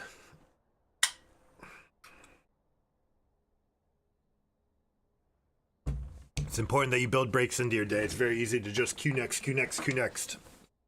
Best of threes give you a healthy mindset. It allows you to build in the breaks that your body needs, that your mind needs, to be able to carry on high levels of performance for a long time, right? So that's always going to be the goal. That was an exciting game. There was a lot to get through.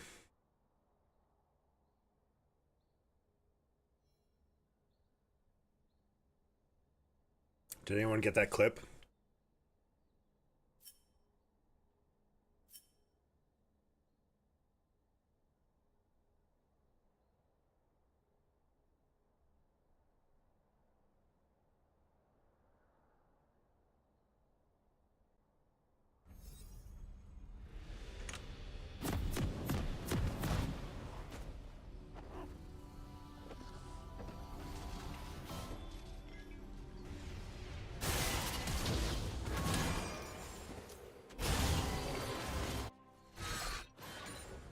Shut down.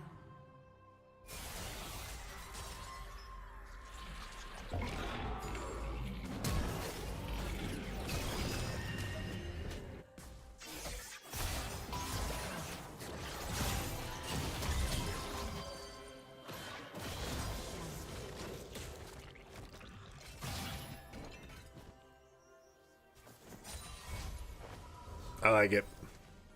That was pretty good. Only thing better would be to get the emote wheel going.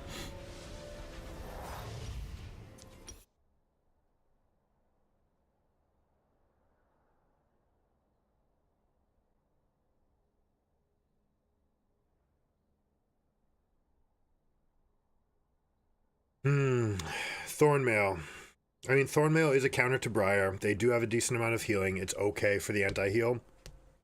But stopping the damage will also mitigate the healing as well. And you'll be able to do more. Because the Thornmail damage, like, this item's so bad now. With the Grievous Wounds not being able... I mean, it doesn't matter for Mastery. But you used to be able to turn this on just by crowd controlling somebody. But 350 health and 70 armor... I mean, this may actually not be true. I haven't double checked since the new items, but slightly less armor, more health. The passive for every first incoming instant. Wait, what?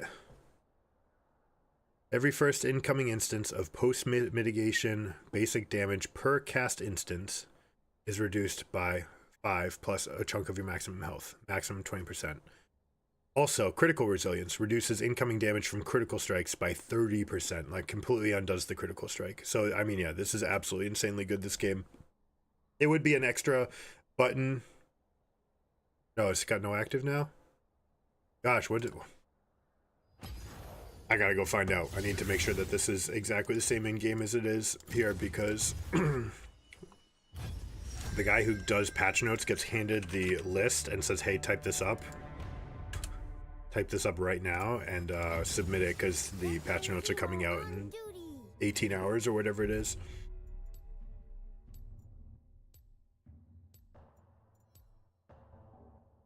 But I appreciate it, Sharks.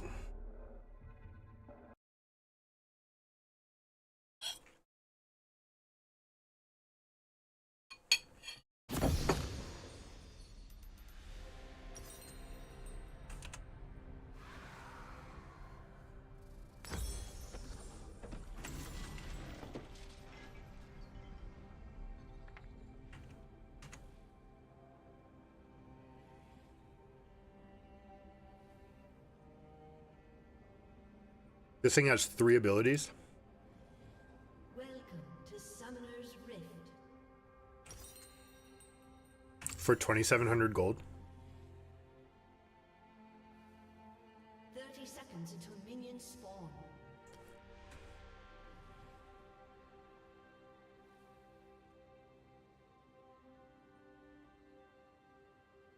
Reduce damage by a chunk. Critical strikes deal a significant chunk of less damage. Active, slow everybody. This item's insane. It's probably good enough in games where there's only one AD threat who is the AD carry. You just do this and it's probably better. I mean, this is better than Anathema's chains. And then it has a better stat profile as well. And then if there's 2 people on the team that have crits, like, absolutely. I believe the wording on Zed's passive is that it's a critical strike as well. Let's check that out. So when you hit someone that's underneath 50% health, your attack will critical strike for a bonus amount of damage, but let's see. No, it just says empowered. Okay, this used to be coded as a critical strike. I'm not sure that this is going to work on Randuin's anymore. If you guys know the answer, I would love to know.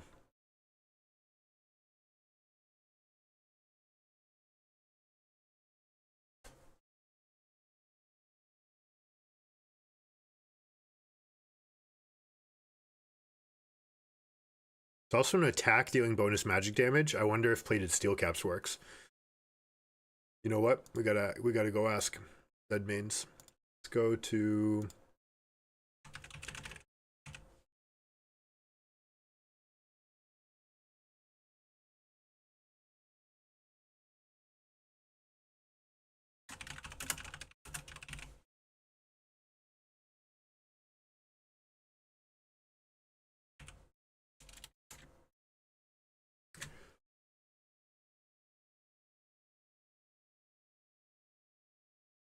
supposed to have like Shadow of Twilight. Like what's his name here?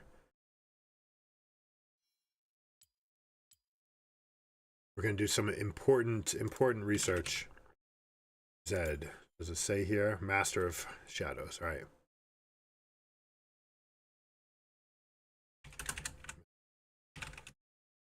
Shadow.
How should I word this?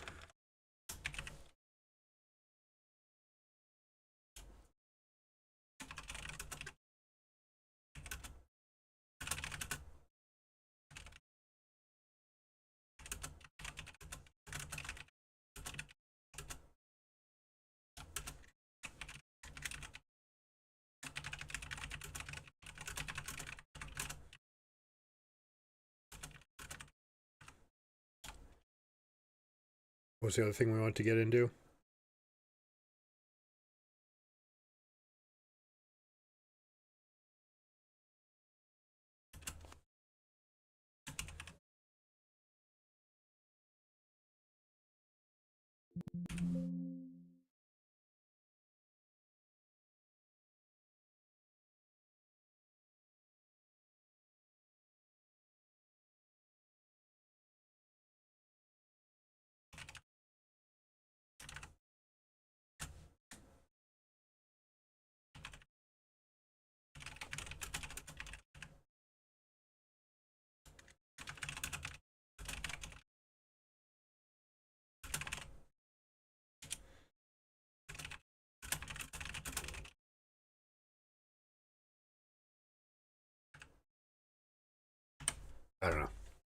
How do Redditors like it?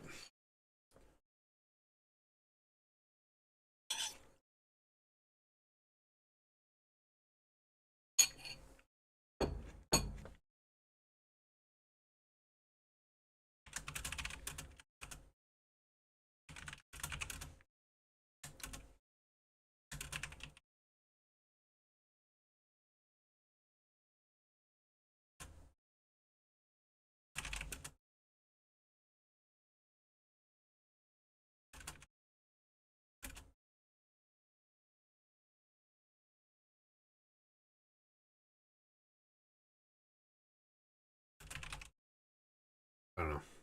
We'll see.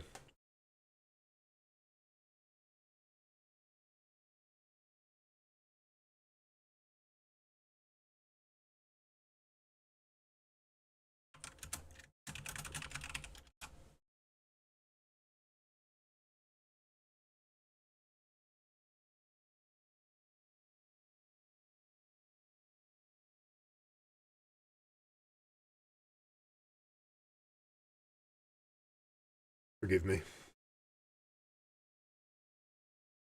This is a song, by the way. Absolute banger of a song, especially for this channel. It's exactly what we want. One touch and I ignite.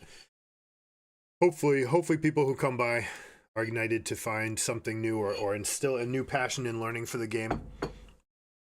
This is what people need most for growing, right? The concept of searching for more and trying to do better and better and trying to find like small things that you never knew were part of the game. There are infinite things in this game, right? Seemingly infinite, obviously finite because it's programmed, but the search for greatness, right? The search for perfection, trying to do each little bit. You find greatness on the way to perfection. It's a hell of a ride. I absolutely love it.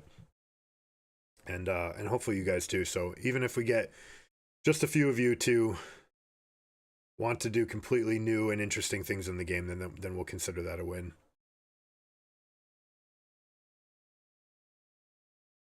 Spear of Shojin.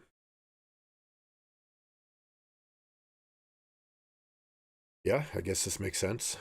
More E's, more Q's. Seems like a good spell in general. Good item in general.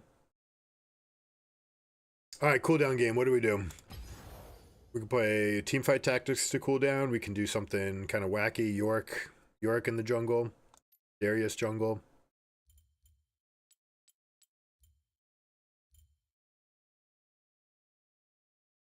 Urf? I guess we could do Urf. God, Urf is... No, I'm gonna say Urf. I save Urf for my son. My son loves playing Urf, so I'll play with him.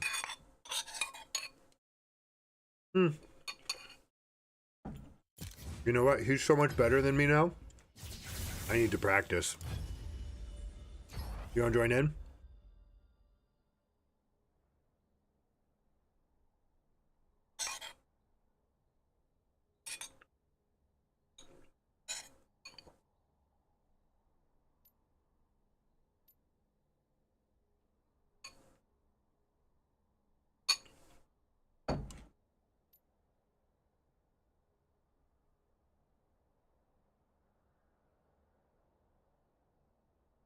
Says you're offline also. I like this. All right, what does Cupcake say? Meeting next week, Monday. Great. Awesome. Hopefully you do. Let's see if we got a response from Agurin as well.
Because we were too hot.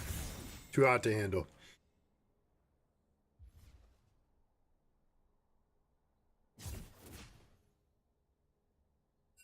I'm in the loft if you want to join. I got time for one quick game. We gotta go pick up the girly.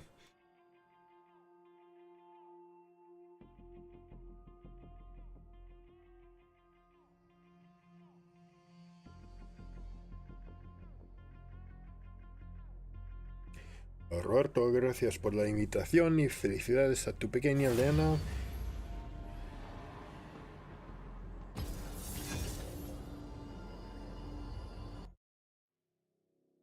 Hello. Hey, what's up, man? How you doing? I'm doing good. I'm pumped, man. That game was fun. I was so worried that we were in for a catastrophe. It worked out. I'm happy I got that highlight too against that Briar. I felt so good. Like that's the sort W? of the flash W under my own turret, Yeah. timing it with Briar's arrival. Dude, Briars now are like people with Lee syndrome, as they call it, just taking every Q. You have to take your ult. Because you have the option, right? I've never played Briar. No, but you have no, the it's, option, right? no option. If it hits, you're going. Oh. Yeah. But even just casting it, I've had moments where I've cast it at people in mid lane and then accidentally hit people under their turret in bot lane. Like, whoops. But Like, I didn't know that you had to take it. That's yeah. Yeah, I So- learned. Do we all get the same champion in this, or what is it? No. It's just you choose your own champion, basically. Okay. And then it's just the cooldowns, like 0 cooldowns on everything. So just think about that Okay. when you're picking. And I can pick whatever. Might just play. Let's play Nunu. Let's see. Oh. I long for Let's a just see how this worthy goes. opponent.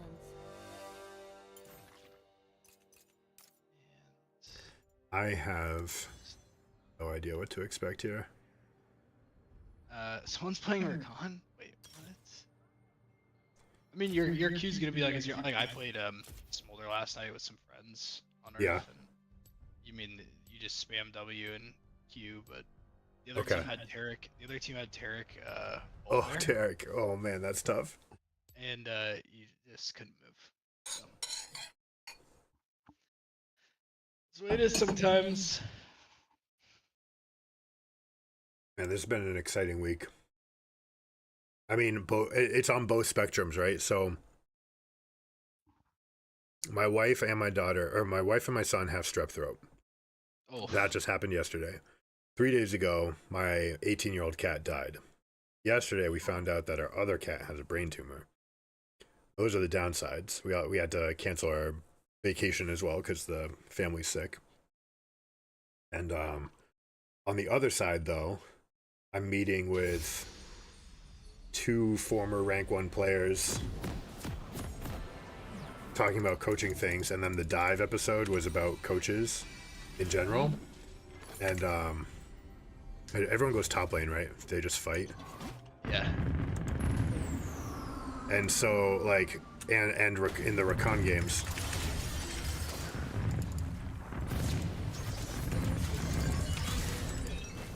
how often do you get flashback? All right, every minute. Yeah, it's like I just pretty much a machine. Oh wait, Briar's on me. She's dead. she just explodes. Yeah, right. That W feels like a bit of a trap. Oh, what? Just That's Katarina. crazy. Smolder. The guy's stacking like crazy. Yeah, you think it's a lot actually, like in Earth, but it's not. No, I mean it's still gonna take time. No, An ally Yeah. has been slain. it takes way longer than you think. Like when I was playing yesterday, I was like, oh, this is gonna be so quick.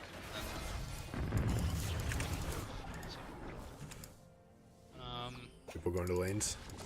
Yeah, where do you want to go? I don't know. Who are you? Let's go top. Let's go top. Let's go Okay. top.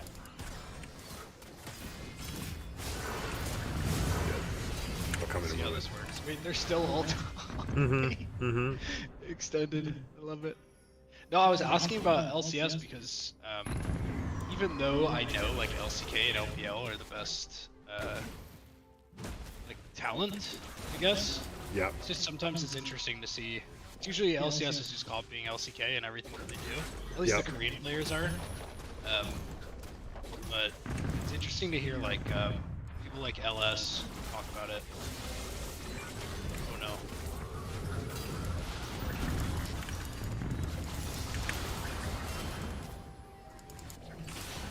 Issues.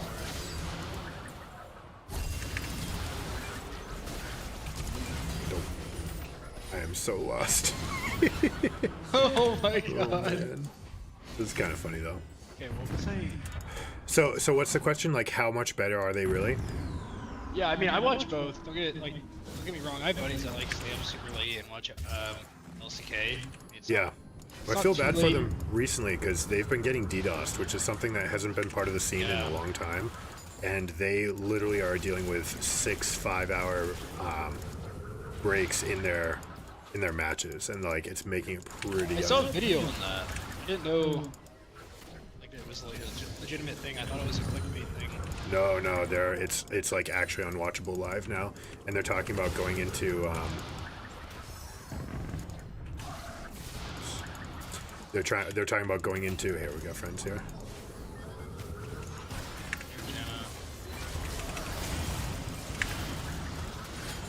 That's right. Big shutdown. Nice. That's crazy how they're getting DDoS like that. So yeah, they're talking about doing pre-recorded matches and then broadcasting them, and it's like that's so bad for viewership. Like you never Yeah. want. I think about like sponsorship too. Yeah, right. I mean, you would get the advertising time, but oh, just a second too early on the W. Okay. Maybe you and I just TP instant mid and kill Smolder Sure. so that he's not just Yeah, that's whatever. 37 stacks. My favorite part is Nunu though is I just when I play this I'm just going drag. I'm just gonna take it real quick. This guy's gapping me. That guy just literally flew circles around me. Oh, Nunu can just take dragon. That's hilarious. Machine gun Nunu. Mm-hmm. But yeah, LCK it's not that hard to watch because sometimes I'm on the West Coast, so it'll start at like 11 p.m. sometimes, which is late. I mean, I work from home, but it's like 8, 5.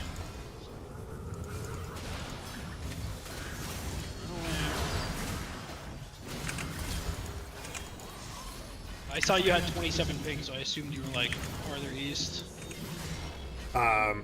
Yeah. How much ping do you have? 56. 56. Yeah. So I'm in Connecticut, so the move to Chicago is generally okay for us. I've heard that the ping's getting worse for people on the west too, right? And something to do with the wildfires and everything. Yeah, I mean it's been fine. I'm in Northern California, so it's like pretty nice. I mean the internet service here is nice, but I get gigabit download, but Okay. it's like it's hardwired in. Girlfriend hates it. Beautiful. No way he gets away, right? Burn it. Okay. I can get my W off though. I've always not wanted to buy this Storm Surge item because I think it's a huge bait. But it's Earth. Yeah, I have no Why? idea what to think about a nerf. I mean, move speed probably is like one of the best things, right? You don't need ability haste on anything, so. Yeah. Behind Karen. Run. So it kind of like, it kind Comes of Briar. stuns you, huh? When you land. Yeah. Fires and bot. Wait, I'm just dead? Holy. They deal so much damage. Oh my god. It's okay. We're playing objectives. Oh my gosh. 90 already.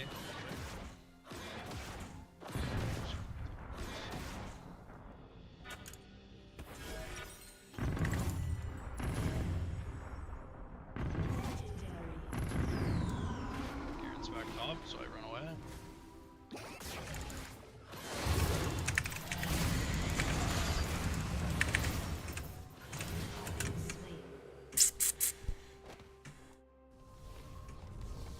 There's a way to make this combo work where you get all the passes done really quickly, but I'm just not very accurate with it.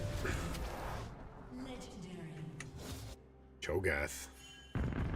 Cho'Gath has 10 kills. He got an early heart steal too. My man's stacking. Oh, I'm just dead here.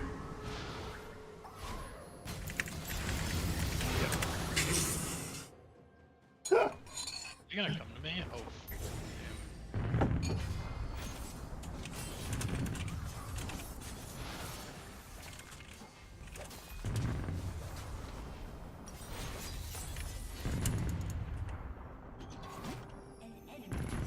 Garrett is fine, man.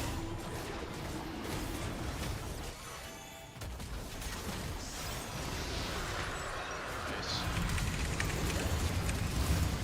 Have you seen the new Follow Bear build that everyone's doing online? Where it's basically full tank. Full tank with Riftmaker or No, it's like you feel like Chaotic Reborn, and then you go like all of these. It's like pure MR. I don't know how it works, but well, I mean, I guess it's going to be matchup dependent, right? Whether or not that actually, whether or not you want to be full MR or not. But the thing is, the defensive items are so good.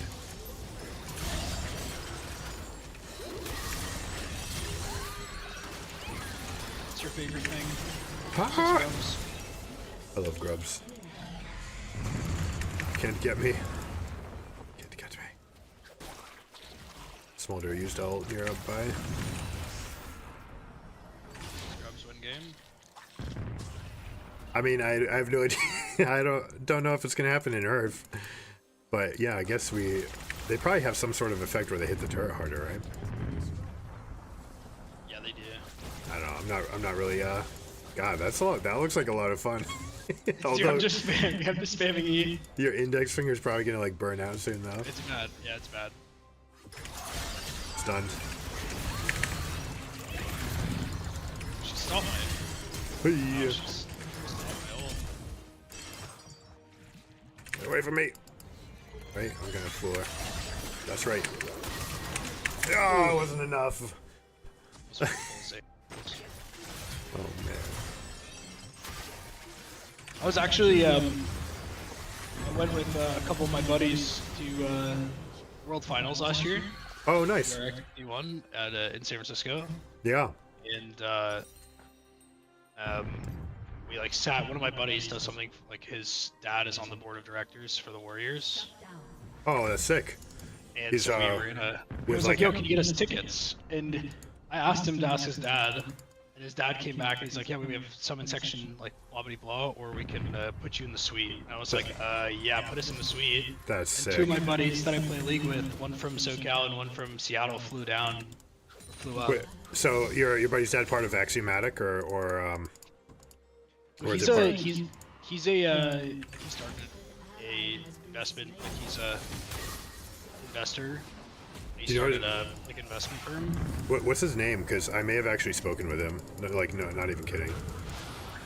His name's John. I don't know his last. I don't want to dox his last name, but I'll have to. John Ross? No, that's no. Not John Ross, Okay. but he but yeah, and I asked him like, so we sat in the suite, and sitting next to us in the suite was Mark Merrill and Brandon Beck. And we talked to Brandon Beck for like 20 minutes, 30 minutes. Dude, that's so sick. Yeah, it was really cool. And I asked his dad about Golden Guardians. I'm like, yo, what's going on there? He's like, yeah, it was a $20 million investment. We're still trying to figure it out. Yeah. But they did pretty well this year, so they did better. I mean, so in 2017, I was pitching people and trying to get investors because I knew that the LCS was going to be franchising, and you know the writing was on the wall, and I wanted to get in. But the good and bad thing is that it happened, but it happened faster than I was ready for. Dude, honestly, like the franchising thing is cool, but I miss relegation. Like, Yeah, Just that relegate. idea. I love watching Premier League soccer and just soccer in general. So it's just like I like this idea how they do it. It's like bonus playoff games, right? When it actually matters whether or not you lose, right? Otherwise, you just get to sit in last place and not have to compete. Which, you know, you want teams to be able to like take their time and like build up a roster, especially if they have a lower starting gate, like the way Golden Guardians did. 'Cause, for example, Cloud9 and TSM, they were playing with $60-80 million, whereas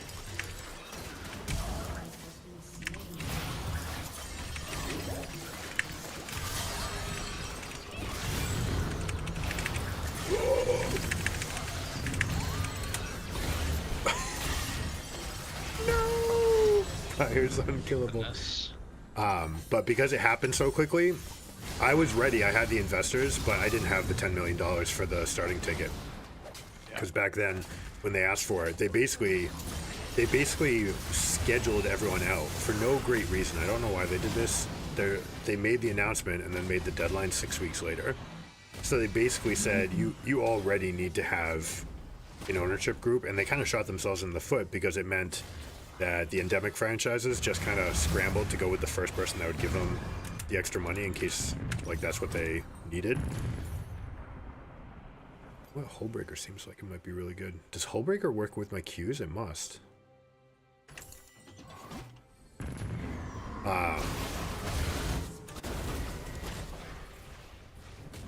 But yeah, it's like it turned on the gas too fast, you know, and at least for me, but a lot of these teams were scrambling to try to get their partnerships together, and it may not have resulted in the best ones.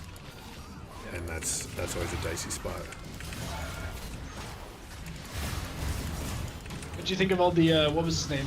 The TSM guy, the Peter Dunn guy. Is it Peter Dunn that was taking money from players? All those allegations. I didn't actually get into the specifics of it, so I don't think it's smart for me to comment on it. You know, it kind of like I don't really know all the details. You know what I'm saying? There's some things in those circles that are. I can't get my W off. That organization. I mean, really. Most of the ones that were run by ex-players did not do well. You know, like, the only thing that ex-players have is that they, like, put together a team and they climbed up there themselves, and they don't have the background in being able to set up a good franchise, you know what I'm saying? That was my case. I think the worst thing that happened to the LCS was getting rid of Rick Fox. But because, Fox? yeah, well, I mean, they took such a hard line that they want this to be a haven for people with compromised or like sensitive backgrounds, right? And I can't get over it. I like Rick Fox. I like having some sports people in there. Well, he had every. Lakers fan too, so. Oh, you were like, yeah. So yeah, he was there for a championship with Robert Urey, right? The end of the run. Yeah, I watch a lot of basketball. I love the Lakers. February they're like 9-3 and looking good. That 21-point comeback against Clippers was awesome too. What level can we get to in this game? I 25. think it's just 18. I don't know if it could be reset. I think we can go higher. I feel like I've seen clips of people at level 23. And there was some champion that like specifically with higher levels that had access to something new. I guess we'll find out shortly.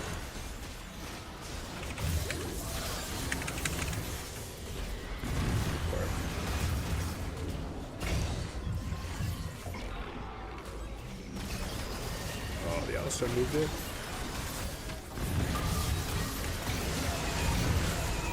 No. Elders, no. God, we've heard that sound. Let's say GG. It's you know, it's gonna be a little tough. That's getting pretty big.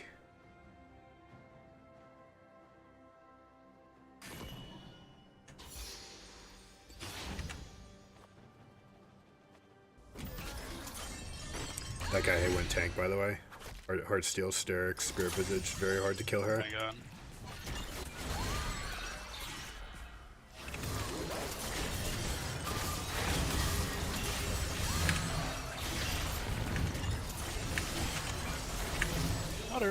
Got her. So much work. Got flash.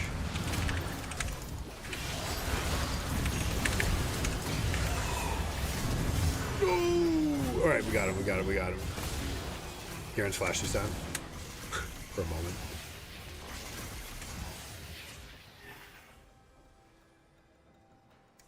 Oh gosh, the death timers get kind of long.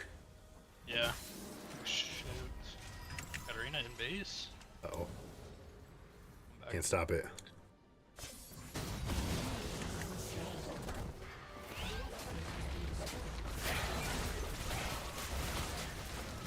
It's so funny to watch that. It's great. My gosh.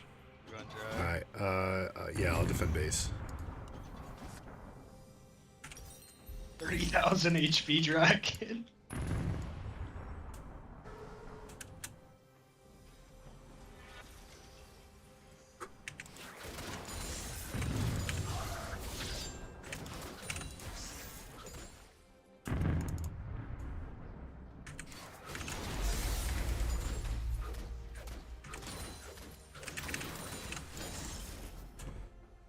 It's good mechanics practice, Jesus.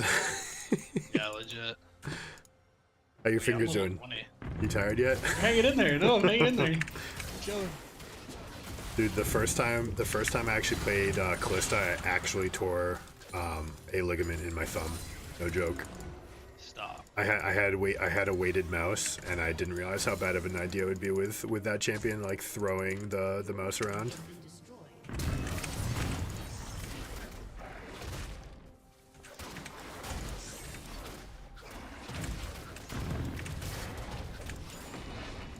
How big? Yeah, so I think the Hullbreaker must work with my Qs, just like it does with Urgot. This Cho'Gath is gargantuan. It does look like you're right, though. No, he's level 20. Never mind. I'm 20. I'm 20. Jesus Christ. Time to be alive.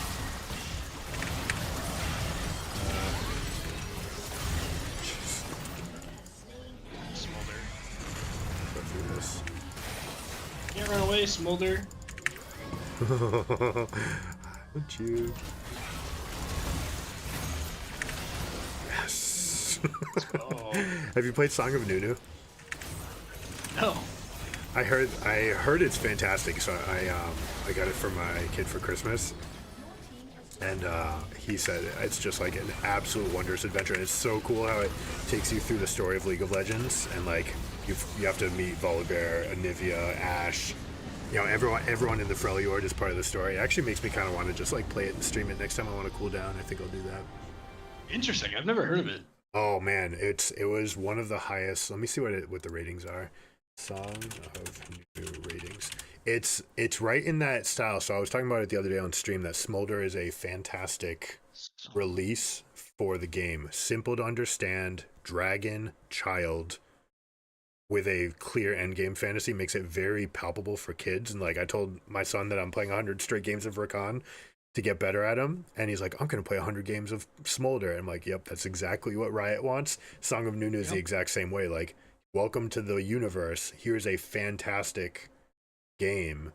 You know, it's first person from the point of view of Nunu, and you have to like meet Willump and do snowball fights, and then get quests from Or. Like, I don't know. It's just a wonderful, whimsical That's game. cool. 10 out you of picked 10. I've never You seen. picked, Go ahead. you picked the right champ to do 100 games with. I mean, I like playing Rakan a lot. I think there's just so much in this kit that makes it like easy to learn. Right? I mean, there's a skill. I think the skill cap on Rakan used to be higher when you could R flash and like flash R and do like, but then I think they like make it so you couldn't. Yeah. So you couldn't like flash and R at the same time or something like that because it was just crazy broken. It's still the same way. when I met you was actually shortly after I realized that they had done that. So remember them doing that, but that was way back in season 9. And early on when I was limit testing, the first 10 games, the mission was just limit test, press buttons, see what you can do as far as space, right? And it was like, this feels so clunky. I don't know why. It feels like I'm lagging. And then I had to go back and realize, yeah, there's a lockout on when you cast the R, you can't W or flash for a half second.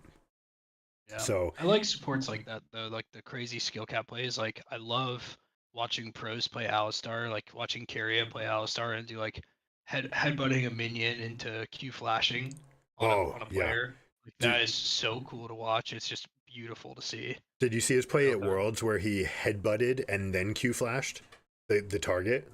He was just like in a flanking position and he didn't want to headbutt Like he Q. predicted the flash? Predicted flash? No, he headbutted and while the guy was in flight, he Q flashed so that it basically just brought the player closer. Normally you'd headbutt Q, right? And you just interrupt your own thing, but the actual maximum amount of knockup time is WQ flash, right? So you actually like let it travel. So it was W and a click to continue moving, and then Q flash on top of the new spot because the landing place is predictable. And it's Well, so he let the animation go for the W, like you get knocked Yeah. back however many inches, and then he Q flashed on that spot. Exactly. Said he'd buy his team an extra quarter second to get in position, and that's what got them.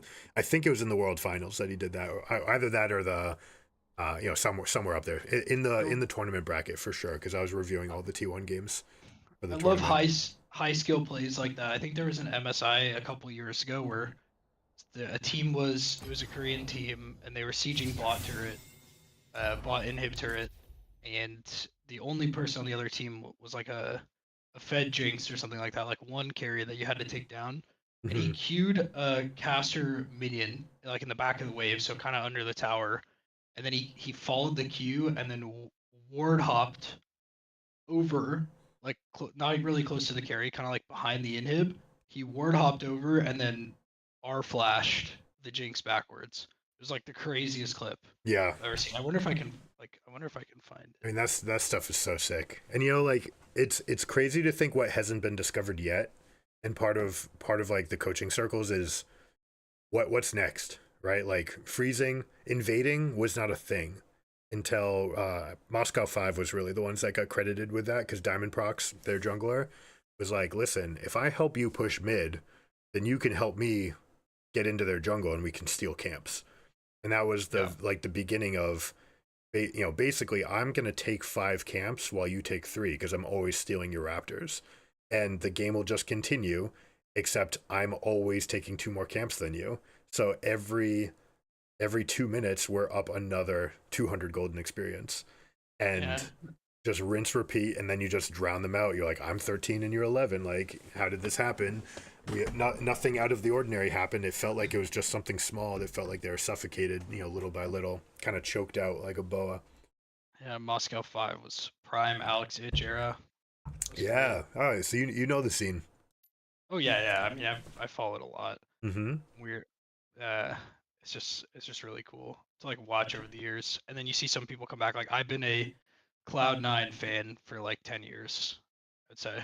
Um for like the longest time, and Hey everyone, seen like I'm Medios Jeremy. and Sneaky. Like Sneaky was like my favorite streamer Yeah. for like the longest time because he was like, I feel like he was the first one that did like, I mean, he was pro and then streaming. Then you have like Cutie Pie who was like pro for like a small amount of time and then streaming, and then Boys doesn't stream anymore. But like Sneaky has just stayed consistent, and now he does like the co-streams with Double Lift and Medios. Yeah. Yep. But not a big Double Lift fan. I know he's like debatably the goat of He'll NA, never be the goat for me. but he won't be for me either. I think it's just gonna be Bjergsen. for a Double while. Lift is the most gifted player I've ever seen. And there are so many things that I think he has room to improve on. He'll never say that because he's like, how many championships have you won? Like, that's his answer. You try to challenge his viewpoint on anything, and his answer is, how many championships do you have? And Yeah. and Ego like thing. it's unfortunate because I mean there's a chance that what you're saying is completely right, but the amount of times that that we watch some of his content, and he's like, I don't know why they're doing this, and we just that's like, oh, cue to clip it. All right, we're clipping right now because we know what's gonna happen. Why do we do? I don't understand. And then like 12 seconds later, he dies, and Yeah. it's just like he has bad habits. When Bjergsen played against him for the first time, he told his team, Doublelift does not change his runes. And so if you bring a double AP bot lane, he'll bring an armor rune and you can just crush them all in. Yeah. And so they did. It's like they just snowballed the game from there. And people take that kind of stuff for granted, small things. And yeah, he's a really good, his click accuracy is insane. His speed is insane. And those things make him a very good carry. And as long as his team has good position, he's going to always have a lot of success. Yeah, I love But- just thinking back and looking at some old plays that are like really cool. Like my buddies and I, like I just DM'd you on Discord a clip of like one of my favorite plays in LCS history that like it's not really like talked about a lot, but it has to do with your favorite guy that you talking about, Piglet, who I'm not a fan of either. Piglet's only my favorite because it was so apparent to me what could be done better, and like all the teams that he was on, he like ripped them apart. Like, no, Yeah. he was a toxic guy. All right, I'm watching it on. I've got it on screen. I see it. Yeah, this play was just so good. CLG era, the double TP. This is the one where you didn't know, right? Because they put it on the same thing. Yeah. Yeah, that was like Jat in the comms. Like if you have the I volume rem- on, he's just like he only thought it was one. It's like him and Rivington. I was like, this is the greatest cast. I All remember time. that. I watched this live, and Yep. that was it. He's like, wait, there's 2 teleports. You know, Jat said it. I can probably put it on with his voice on because he was really excited about it. Why is this not coming up? Left. They were saying like, oh, it's impossible to see, and then Jat's like, no, you can actually see it like double light up.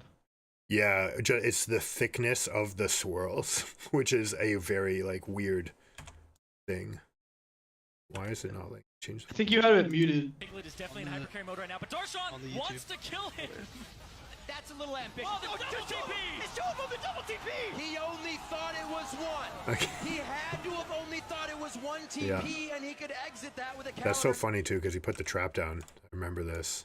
He's like, yeah, I can beat this with a trap, but there's a couple of stories like this. I mean, double teleport is such a classic play. Do you know you can teleport to like anything you can add to the map, like Jarvan standard, traps of any sort?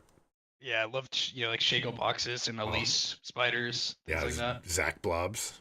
Like, Yeah. I would say that's. I mean, everyone knows about that because of saving it. Yeah, every time I'm playing with a buddy that's playing Zach, they're just like, who has TP? Yeah, Help who's got me." TP? Yeah, right. Like, yeah, no, sorry, can't help you. This is a famous play. God, Piglet. Or it's that one, and then there's like my other top one would be Phoenix under the tower quadra kill on Azir. Quadra kill Azir. I remember that this was when he was on Echo Fox. Let me here. Trying to picture it. I feel like I can just see it. This is the one where he blows his own turret. You're What's sending the- it to me. Why did I just send you a? Oh, I didn't click the link. Here, wait, let me just send you the YouTube link. There it is. Nice on save TL. that hits an ally, but it stomps him in the turret and gets sealed. It stomps him in the turret and gets sealed. Time to catch up on the rotation. Everyone collapses in, plus the Twisted Fate. And if Zion had Yep. had Oh, that this is lead Team go Liquid, off a okay. minion and double, he could have Mega This is Nard way back everyone in the into the day. wall. But even though Yeah. he didn't, every flash on people that escaped was burned. And they want Phoenix in this turret. Oh boy. It's pretty strong though. What's he gonna do? Oh, he got two! He's trying to get a triple kill! A quadra kill! An amazing play by Phoenix on Azir! The Yeah. legacy of Shurima is real! That is a It's just. real. I think it's just there. All my clips have Rivington going crazy. Yeah.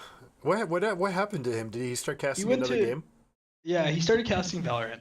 He Valorant. just That's right. moved away, but now the LCS has Captain Flowers, who's like amazing. Like Yeah. I'm also a huge Kobe fan.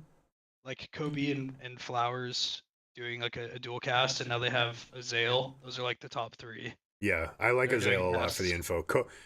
Kobe, I feel like sometimes still lives in season 1. Oh yeah. But you know, he's- that's his for glory sure. days. He was. It's more of just he's cool, you know. Like we gotta have him on because he's cool. and Yeah, I get the everyone likes retro. him. Yeah, he's a cool cat. All right, I gotta go pick up my kids. It was good hanging out. Thanks for inviting me to the Earth game. Yeah, man. Happy to play whenever. All right, cool. Have a good one. I'll talk to you soon. Peace.